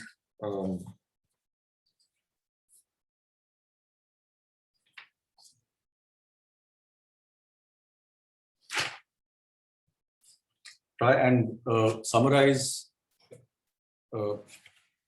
the theater of Brecht and Horvath as best I can. So in the mid-1920s, Brecht begins to study Marxism and socialism in earnest. When I read Marx's Capital, a note by Brecht reveals, I understood my place. Marx was, it continues, the only spectator for my plays I had ever come across. Working with Erwin Piscator, Brecht worked out ways of dramatizing the complex economic relationships of modern capitalism, into which his study of Marxism and socialism had provided him insights. He adopted and adapted ideas about staging and design. We have also come across that in Devanjan's presentation, such as montage and projection, very technological, very welcoming of technology. He became aware of the radical potentials offered to the epic playwright by the development of stage technology. The new theater, in order to make the visible visible, became, in Brecht's case, political, confrontational, documentary. Comprehending the present historically, history understood as a material dialectic and perceived from the other side as exemplified in the poem Fragen eines lesenden Arbeiters, or Questions of a Worker Who Reads. So comprehending the present historically becomes vital for the Brechtian dramaturgy, because the resolution of the contradictions of the present can be programmatic, or in this case, perhaps is programmatic. The need is to awaken the audience to the historical necessity of this program, sketch its outlines, give the audience an entry point as it exits the theater, so to say. However, I mean, the poet Brecht can be quite different. I mean, so it's just a Nebenbemerkung. So in Brecht's case, the gaze of the observer is outward. The playwright is concerned primarily with uncovering for the audience the complex economic relationships of modern capitalism, together with its exploitative hierarchies and discriminatory compulsions, and with educating the audience towards an understanding of how and what one should learn, the quote that has been attributed to Lenin, to educate with educating the audience towards an understanding of how and what one should learn, quite clearly in a socialist sense. The method of the playwright is sociological, offering multiple perspectives to distance oneself and critically comprehend social reality. Brecht's concern above all is the, quote, unmasking of the mechanisms of outer actions and happenings, Handlungsabläufe, and creating an awareness about them. This is Josef Strelka in his book on Brecht, Horvath, and Dürrenmatt. Formally, the play is open. In fact, experimenting with formal elements could be called a characteristic of Brechtian theater, and it moves towards a possible, manageable, or predictable change in social relations. The last phrase also is a quote from Josef Strelka. Horvath, on the other hand, is much more of an existentialist in the sense that his dramaturgy begins with and follows almost organically from his existential situation, above all, its Ehrlichkeit and Sachlichkeit. We've already seen the quote, Heimat kenne ich nicht.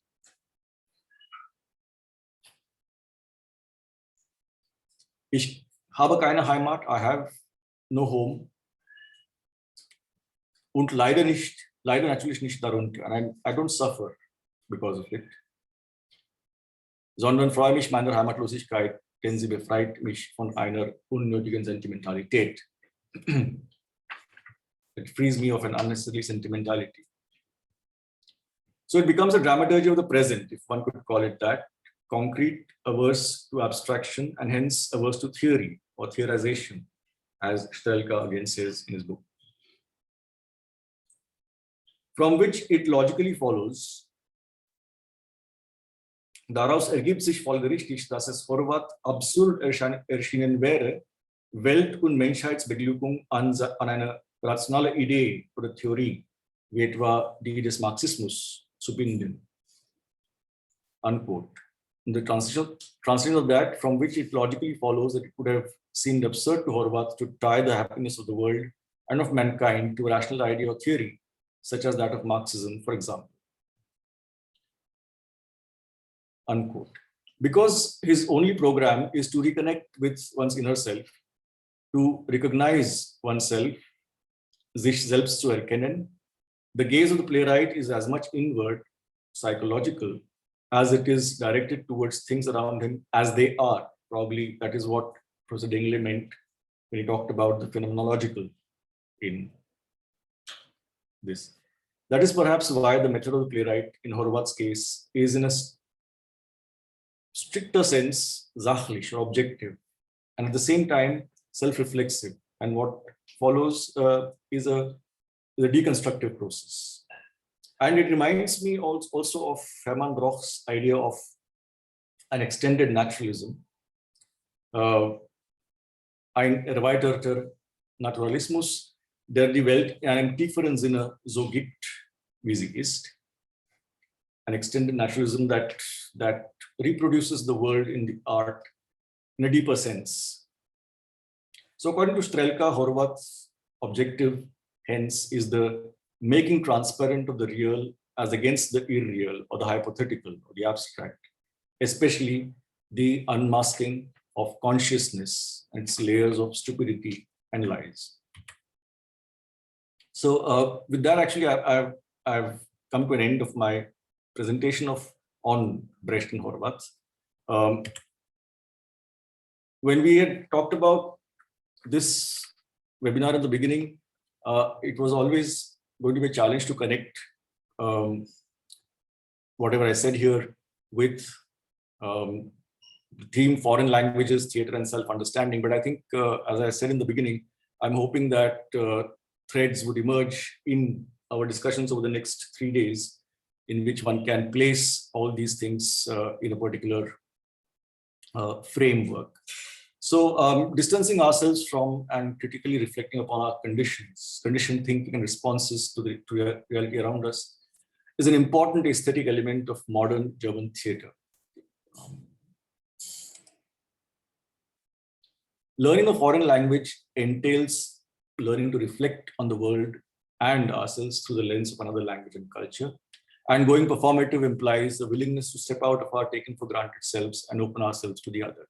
These are, for example, the 3 points that I think we might consider while discussing over the next few days of this webinar.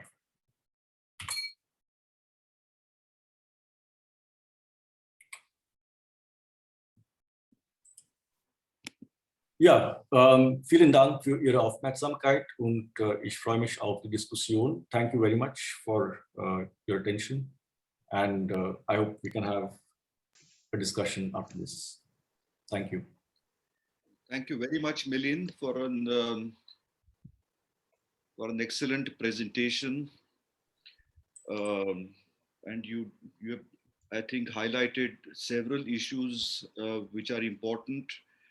And as you said, the connect between this discussion of the journey from realism to naturalism to erweiterter Naturalismus, etc., to expressionism, how it relates to foreign language learning is something which will emerge in our discussion. Just a couple of points that I wanted to make, Shruti, if I may. You know, when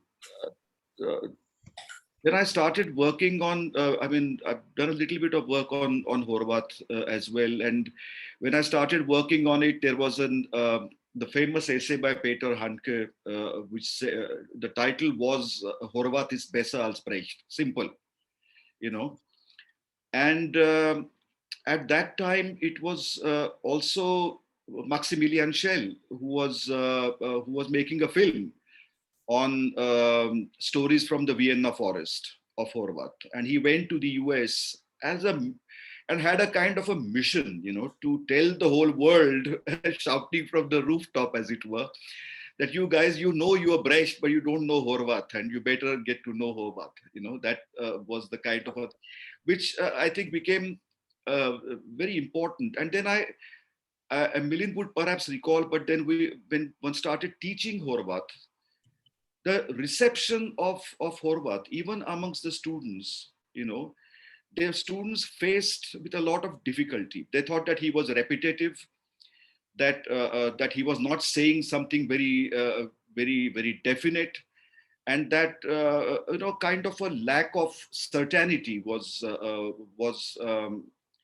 but which I think is part and parcel of any phenomenological discourse, because it is essentially praxis, and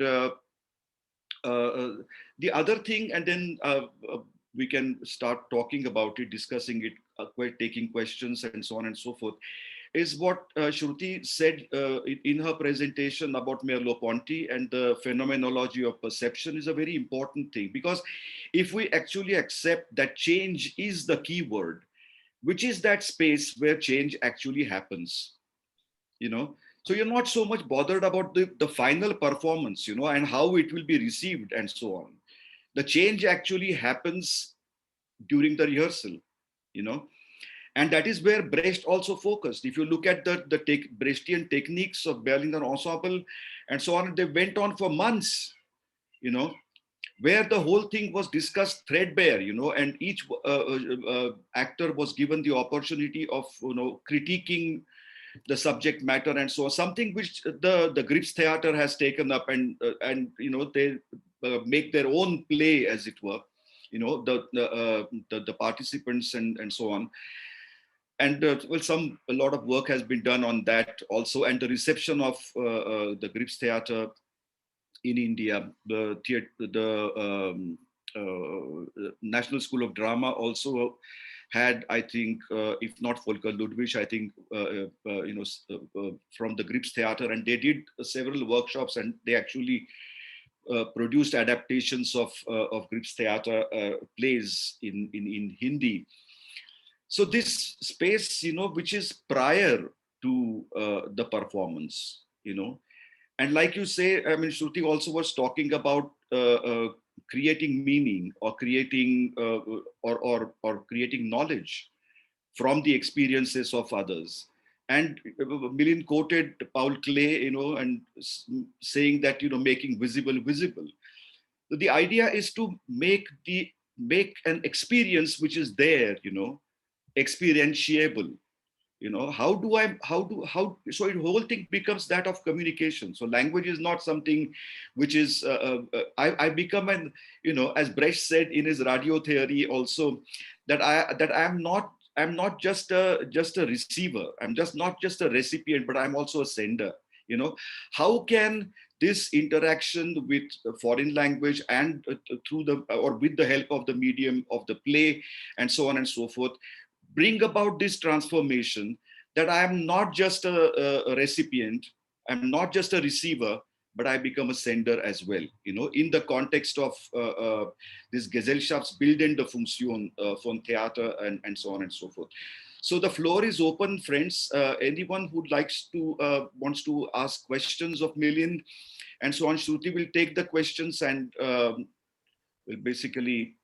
Yes, Doctor. Can I come in? Helga Weidemann has already written in the chat. Would you like to respond? Yes, please, Milind first. Yes. I just, before we go into the question answer session, since Raju, since Professor Dengle mentioned teaching of Horvath, I would like to just share with the audience here that when our batch, our cohort went to JNU in 1988 to do our MA from Pune, I think we were 5 of us in the MA literature class, and 2 of our seniors, Jayesh Joshi and Shirish Shinde, were also part of that class. We were 7 of us in the literature group, which did Horvath with Professor Dengle.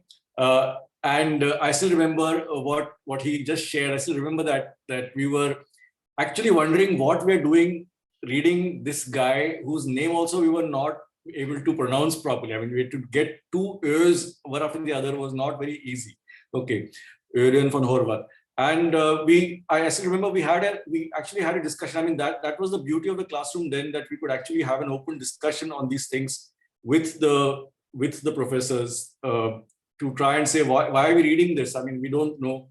We were under the impression that we will be reading important writers like Goethe and Schiller and Brecht and all that. So why are we reading this? So I still remember Professor Dengle saying at that point of time, he actually said, just give it some time. Just give it some time, just try and read and let's see. And I have no hesitation in saying that it was a course that completely changed my outlook towards reading literature.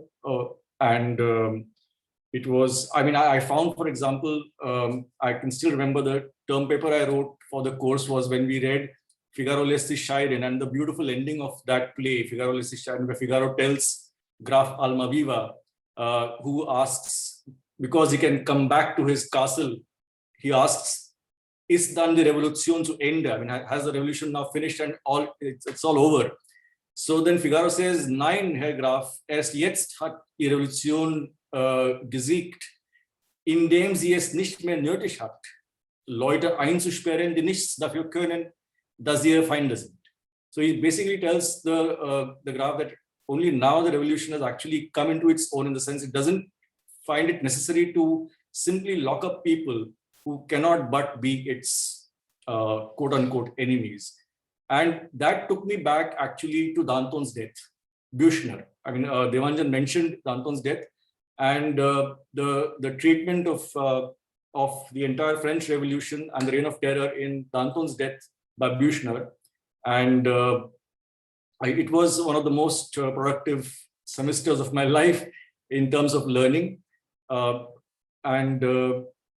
thing that was, I think Wojciech also is a very important play in Büchner. And I would like to mention here, since a lot of people are there, there is a Korean dance company called Sadari, SADARI, Sadari Movement Laboratory. And they have done an exceptional performance of Wojciech. It is unfortunately not there on YouTube, only some these things there, but we had the good fortune of seeing it live here in one of the theater festivals in Chennai in 2012, I think it was, or 11. And so Wojciech also is a very important milestone in the entire history of German drama that we have traversed with Devanjan. That's what I wanted to say and share. And yeah.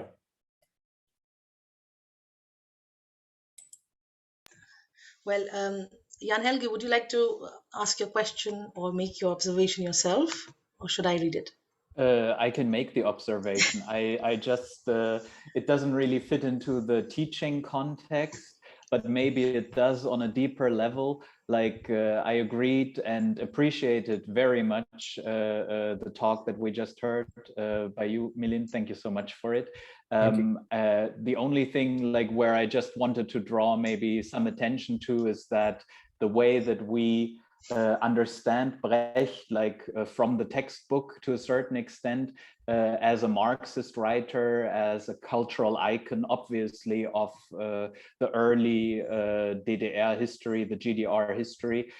We have to be a little bit more careful, like when we actually look at the plays, because like just from also the way that he developed in his career, it to me becomes relatively clear that he would have adapted to anything. So like in terms of Marxism, yes, of course, in the Drei Groschen opera, in the Three Penny opera, as it's known, there are things that you can call anti-capitalist and things like this. But actually, like the life of Galileo Galilei and other dramas like this, he goes much beyond any kind of Marxist analysis of the world, which in his poetry especially, he did just to please the political regime. So I just like, when we look at these plays now, also as students of literature, of history, but obviously also of ourselves, as you have it in the title of your talk, then we kind of have to see, okay, Brecht, to a certain extent, like batted into shape what he expressed, yeah, on the stage to fit a particular political circumstance which he was forced to work in because no other possibility was there for him. But if you look at like the biographical situation where he got a foreign citizenship, opened foreign bank accounts, he really wanted to protect himself from this system, which just by his actions, he kind of knew that it wouldn't be stable and it wouldn't be open. That was my only small observation. No, thank you. I wanted to add my question, I wrote this here. My question is, can one be a Brecht fan without being a Marxist? Is it a question to me? Yes, I mean, anyone. Yes. That was my question too. I have no hesitation in saying yes. May I just add to this, what Herr Weidemann also was saying, just one concrete instance of the Brecht reception in Germany then and the Brecht reception in India, and the freedom with which one tried to adapt Brechtian plays in Marathi, for instance, the three-penny opera, Teen Paishacha Tamasha. And that was the point of time when Fritz Benewitz, who was the then director of the Berliner Ensemble, happened to visit India, you know. And he also came to the Center of German Studies, to JNU, and he had seen the three-penny opera, and he had seen Vijaya Mehta's Caucasian Chalk Circle, Ajab Nyay Vartula as well. And he came to us and he actually said that the Teen Paishacha Tamasha, which used pop music and so on and so forth, and the whole milieu was that of then Mumbai, you know, he says, this is not Brecht, you know. And he said, I don't accept this kind of an interpretation of Brecht, because, you know, the Brechtian message completely gets lost, you know.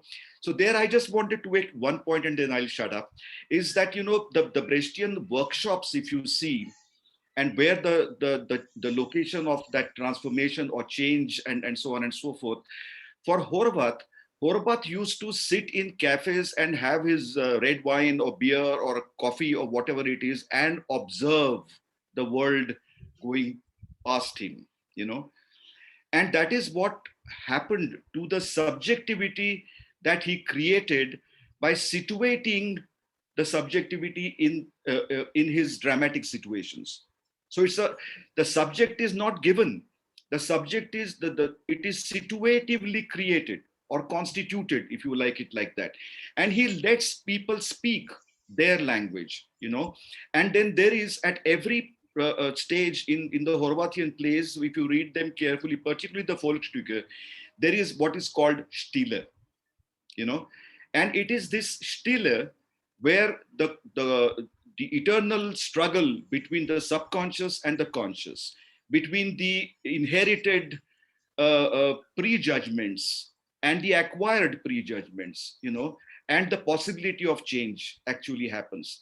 The phenomenology of perception of Merleau-Ponty, the space is this. Whereas for Brecht, it is in these months-long exercises which went on in the rehearsals, intellectual discussions, you know, about philosophy, about ideology, and so on and so forth. And that perhaps led to a kind of a conceptualization and leading to what was then called a Brecht-Müdigkeit in Europe, you know, why people then opted for someone like Horvath, you know, and just wanted to add. So yes. my response to both Jan Helger and to Shruti, I'm totally aware of what you're saying, Jan, and I agree with that. I mean, but the attempt here was for me to actually look at the complementarity between these two writers, in the sense their approach to dealing with the situation that obtained at the turn of the 19th century into the 20th at that point of time, and as Raju pointed out very succinctly, the the kind of observation that Horvath used to that came into his plays, and the intense rehearsals and the working on the text that went into Brecht's productions. That is, so I take the point, and I think I do agree with what you're saying also. And to Shruti's point, whether one can be a Brecht fan without being a Marxist, I mean, in what sense? Yeah, I mean, any sensitive person would, to some extent, be a Marxist, anyways. To some extent, at least, I'm saying. That's very interesting. I'm quoting somebody, and I'll not say who, but I'm quoting somebody. All right. I think I think there was somebody raised their hand here. It was Tehsib, I think. Tehsib, would you like to go? Yes, thank you, ma'am. Habib, actually. Oh, Habib, sorry. Yeah, that's fine. Thank you, Dr. Brahme, for the presentation. I just wanted to say to Professor Dengle's point of becoming tired of reading Brecht. I think there's a very important consciousness to his entire writing process, his production process. There's hours and hours that's put into bringing these plays to life.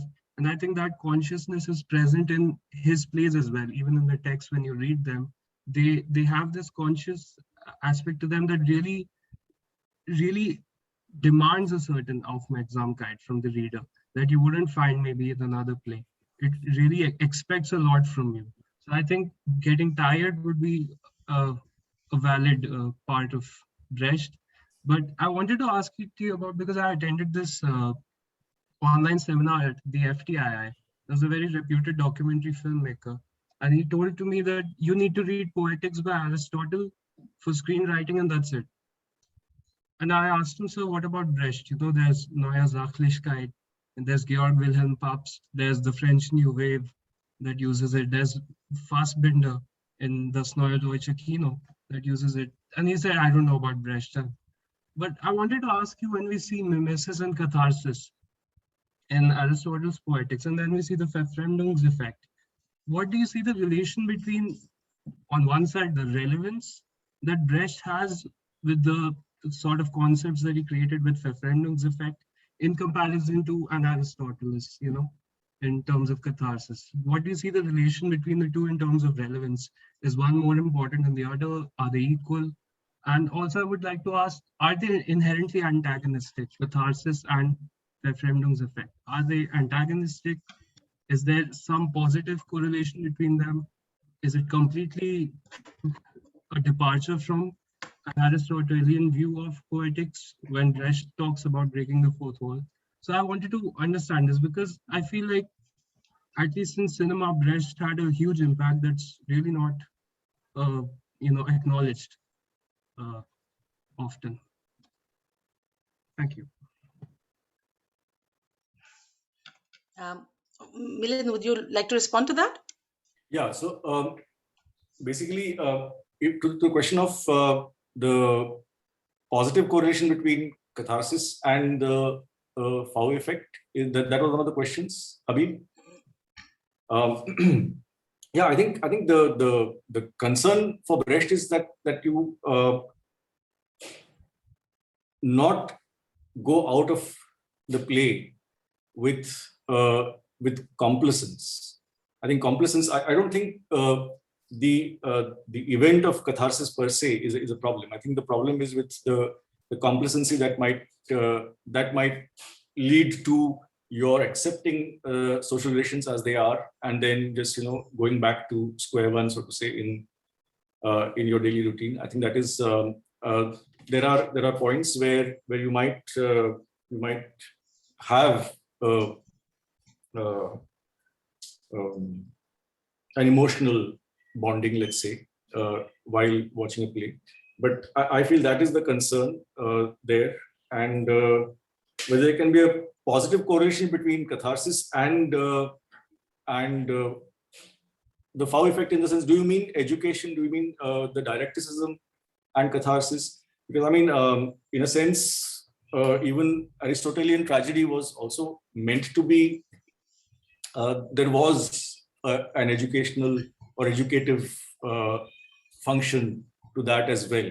So, I mean, I would go so far as to say that as a response to what you asked. And what was the other question? I meant in relevance, is Brecht's theatre equal to Aristotle's poetics in relevance, in its impact? I wanted to ask.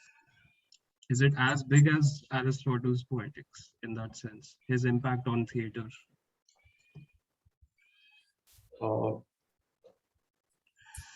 I don't know.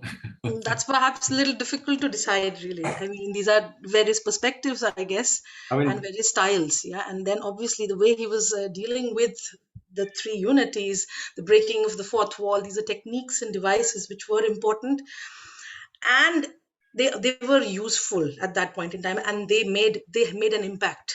All right, so it is also a matter of time. All right, Aristotle was great at his during his times.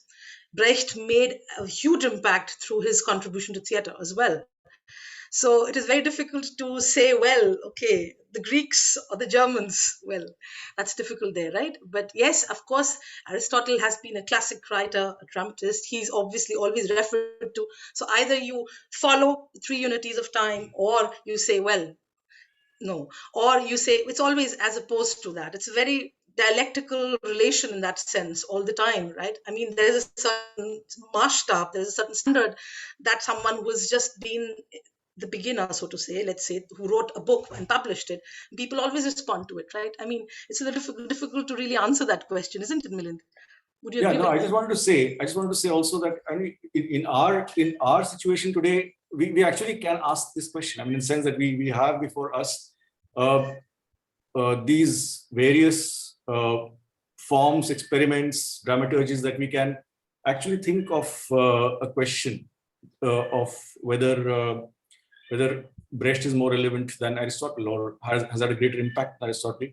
And that itself, I think, is a reflection on our condition, in the sense that we can actually fruitfully, I think about what are the positives of each kind of theatre in that sense. As a provocation, you mean? As a provocation, though, isn't it? Shruti, just add to this discussion a little. I mean, perhaps the difference is, Habib, do I conceptually describe the problem, and I say, well, this is the problem, you know, and my recipient says, well, I don't think it's a problem. Where do I go from there, you know? Whereas if there is a situation, and if people are talking my language, and there is a kind of you know, that I'm not separate from what is happening on the stage. Imagine, I mean, theoretically, the possibility. It is not an intellectual choice that is given to me, you know. It is something which is there, and so basically, I mean, one will have to then go back to this the tradition of, I mean, what happened in the Renaissance, which I think, but I think it will be too much. But to explore the spaces prior to the cogito, I mean, is it possible or not? That is, I think, your question. And if you stop at if your skepticism stops at the cogito and says, well, from here I'm going to define what the problem is, you know, then that space prior to the cogito is going to reject it. Possible, you know, it's going to say that, look, I don't identify with this. This is not my problem. And this is what is happening today in our world, you know, and that for me, it's a problem. It's a huge problem, and it's a question of life and death. For someone sitting next to me, it's not a problem, you know. I mean, how do we start communicating with each other, you know, unless there is that willingness? And so if you want to make it happen, or if you are letting it happen, I think that is where the difference lies, perhaps. I don't know. Now, perhaps we have some pointers already from this discussion that we could take on the other platform that we're also discussing, we're talking about the foreign language teaching. Now, if I say Brecht, and I read the quote, Milind, from, what you'd written there, what Brecht also felt was, don't satisfy the habits of its audience. A theater that does not satisfy the habits of its audience, but changes it. Now, that is, I think, a very, very crucial takeaway. Second, I'm just giving pointers here so that we can see whether we can then also bring it to our understanding as foreign language teachers, to our own teachings, and how we can do that. Horvat, on the other hand, we have, as we've taken some important points, I've seen rücksichtslos gegen Dummheit, stupidity. I would like you to respond to this point. What could Horvat possibly mean if you wanted to follow Horvat in this? As a teacher of foreign language in my day, in my context now, how do I determine who is dumb? And how can I determine how to change the other? That is a challenge.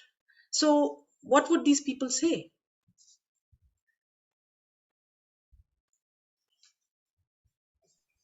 Well, one thing, Shruti, is what Horvat focused on was the notion of Spießer. And there is this wonderful novel by Horvat called Der ewige Spießer. And so Spießertum becomes, and it's a wonderful story of someone who, without reflecting on what is being said to him, makes what the other person is saying, the ideas, the concept, his own. In this, the novel De Ewige Spießer, there is, he boards a train to go to Barcelona. Why does he do it?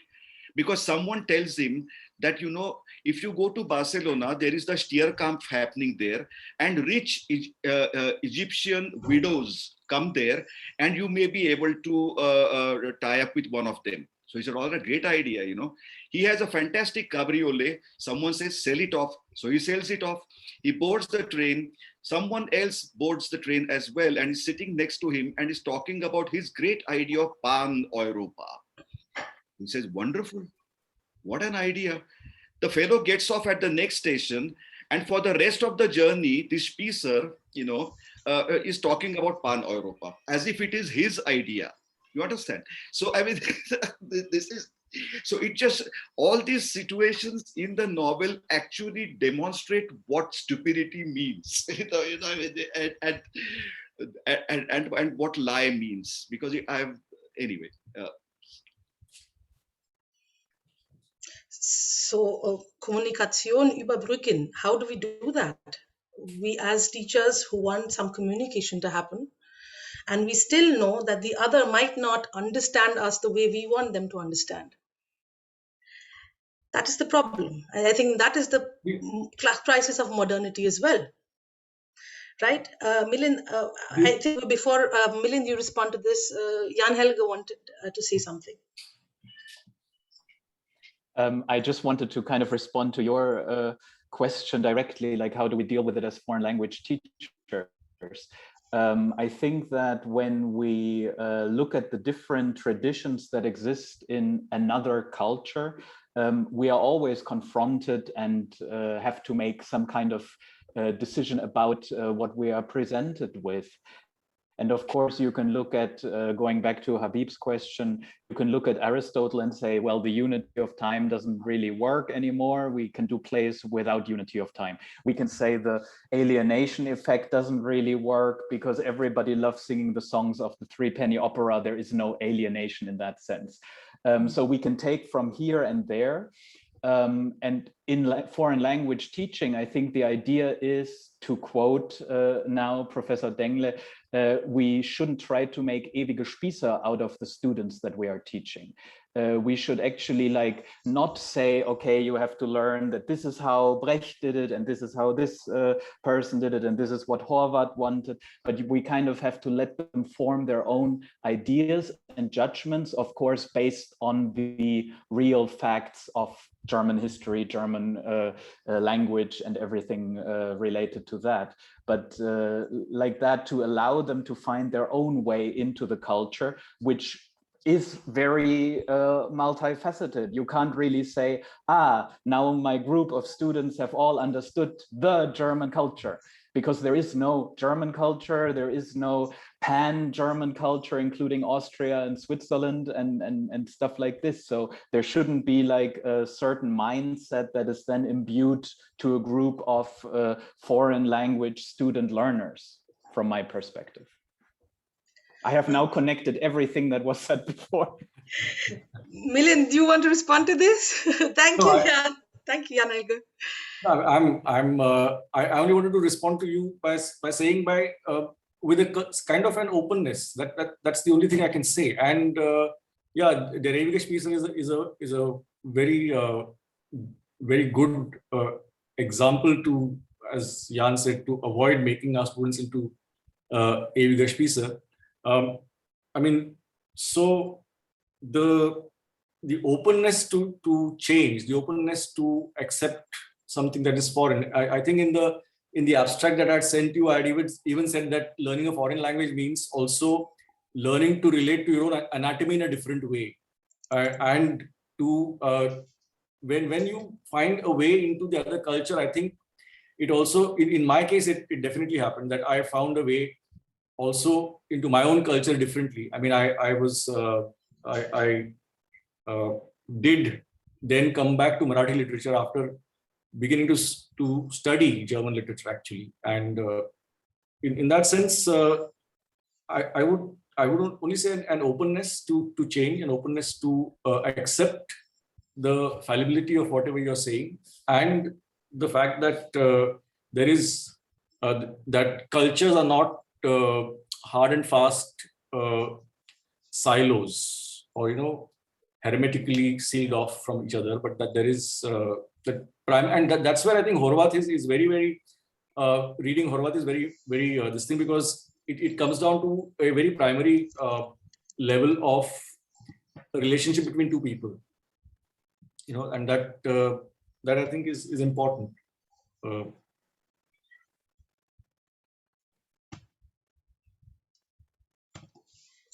I think Rutvik wanted to say something, Shruti.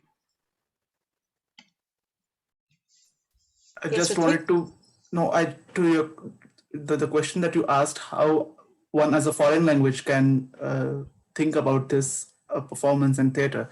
I think Dr. Brahme also mentioned the experience he had when he came to JNU as a new student for masters, and the experience that the opportunity that he had to critically view and ask this question to his professors as to why we are dealing with all this. I think that openness for a dialogue, which is an important part of the theater and performance as well, if that can be focused and initiated by the foreign language teacher, I think it is the openness which we are discussing about. I think that can be brought in some sense and encouraged by the teacher. Thank you, Ritvik. Madhu, do you want to share your thoughts on this? So here we're talking about reading the texts as well, right? But what I was talking about, and going back to what Ritvik says, is about the actual performance and how that, and I thought, we were actually dealing with that. And you will bring your students a performance even through the pandemic, how that actually helps in creating an openness. More than, read a text, you critique it in class, that's the job of the class, frankly, to be open-minded and all.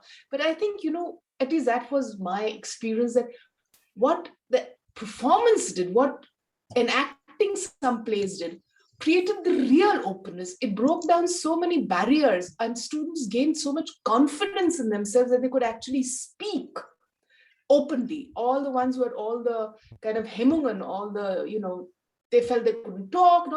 I found that all what you said theoretically, it works when you do and what Raju said in the beginning also about intonational, that is, of course, good for foreign languages, like going to the phonetics lab and stuff like that. But in performing, in taking over roles and deciding how you want to take over the role, in deciding, do you want to use this in this role or not use it? Do you want to use this particular part of the text or don't want to, or you want to read it differently? Just like the experience of the tamasha, I mean, of the three-penny opera interpretation. Yeah, I think the performance is really, really the crux of the matter. That's all I wanted to say, you know, if you get a chance to do it, you know. It's a very, very important point, Madhu. Really, I totally agree with you. I totally agree with you. And that's precisely what I also felt while we were practicing. As it is, you know, I kept saying to my students, doesn't matter what you do on the final day. It is this that we are actually living. And this is actually going to finally, whatever, make the difference, the practice, the discussions that we are having, the negotiations, the various meanings that we are making out of the texts. I think on the last day, when my students are then also going to share their testimonials, we have planned a little step where they're going to also talk about their, yes, about how they felt, and maybe you can also interact with them. Perhaps that's also going to be one point where we really learn a lot from the entire experience. Professor Dengle, you meant practice. You mentioned practice, right? Now that's one thing that we always expect our students to do. Practice, practice, practice, Übung, Übung, Übung. The kind of Übungen that we do eventually, then, yeah, fine. I mean, we're thinking about something strukturierende Übung, aufbauende Übung. We're talking about didactic, yeah. And then we end up doing some grammar with them. And then we do some text with them in the language context. Some of them are sensitive. They do it. They're diligent. They do it. And perhaps also kind of get the required results, that is, they are able to speak German correctly. However, the nuances, how does a language teacher get the nuances? And I feel their theater and an engagement with authentic texts actually kind of helps us get the nuances. Would you agree with me? Yes, absolutely. And that's where I would think I mentioned the name of my Pune teacher, Professor Damle, and his German idiom was exquisite. I mean, there is absolutely, he used to have a conversation class in the evening with us in the Ranade Institute. But otherwise, you know, one could ask him anything. Like, for instance, the pronunciation of Grand Hotel. You know, this was for us, you know, a 80-year-old or whatever it is. The way he explained it to us. One thing in one word in I think Bilans it was. I remember it was Winkel Advocat. You know, what does it mean? Winkel Advocat. You know. And you know how he explained it to us? He said that, you know, you go to a court and you see all these little crows with black coats and so on and so forth hanging around the court. That is a Winkel Advocat. They don't count, but they are just there, you know, somehow or the other. I will never forget it, you know. So, I mean, the thing is that one who has to explain has to have this intertextual, whatever it is, the ability to experience his or her reality, and also the ability to communicate that to students, you know, and that's a huge challenge for a teacher who's involved in performance and in putting up a play and so on and so forth. And it's all right if someone doesn't come up to your expectations. There is something which is, you know, why? I mean, that's actually, it doesn't really matter. What matters is the quality of interaction that has happened during the rehearsal, you know. That is where the possibility of change is given. No one can guarantee 100% that that change will happen. No, but the seed can be sown. I mean, kitsch, absolutely. But you know, so where you know, maybe the change can begin to happen. There is no 100% guarantee, I feel. Apologies, Milind. I just didn't see your hands raised. Please. Sorry to have made you wait. No. That's fine. That's fine. I just want to add to what Madhu was saying some time back about. I mean, I wanted to say that the way we learn or the way we learn intonation, we learn pronunciation and diction, etc. That is one thing, and the rehearsals are are also a very positive. But actually, it's a package, to use another commonplace. I think it all happens together, and it is as important that I learn to connect with the people that I'm working with in a rehearsal and be responsible towards it, and my intonation of whatever it is that I'm going to say. I think it happens as one experience in a sense. And secondly, I have a question for Professor Dengle. Actually, I think Horvath has said that on the part of the reader or on the part of the audience, there is also should be a willingness to learn, and that is something that is also always a stumbling block, in the sense, how do you deal with students who are not willing to learn? I mean, we just have to be as open and as yes, absolutely. I wanted you to possible. address this point. Absolutely, yes, yes.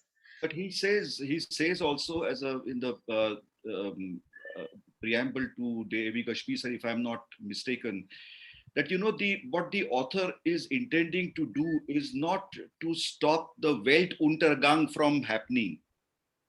Jedoch immerhin, So I mean, I think it's a very and I just remember that there is also one dialogue which I sort of remember in totally out of context, but a dialogue between the teacher and a disciple who's aspiring to become a teacher.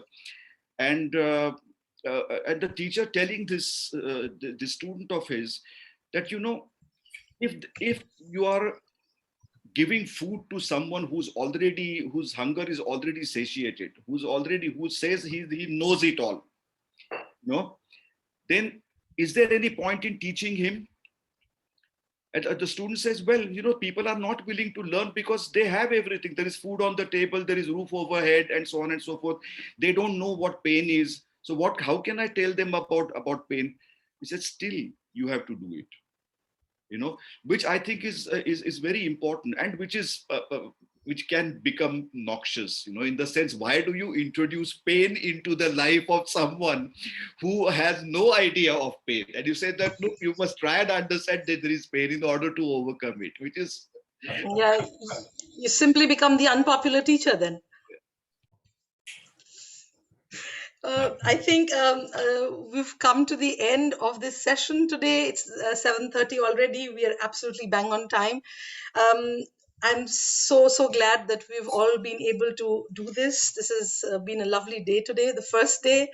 And I thank Professor Rajendra Dengle for joining us and for chairing this session. And my dear Milind, thank you so much for having come in and pitched in and having shared a perspective that is very important, and yet also addressing the other side. It's important that we also address opinions. And Jan Helge, you also raised ideas, interesting points. Madhu, thank you so much. All of you who've joined us.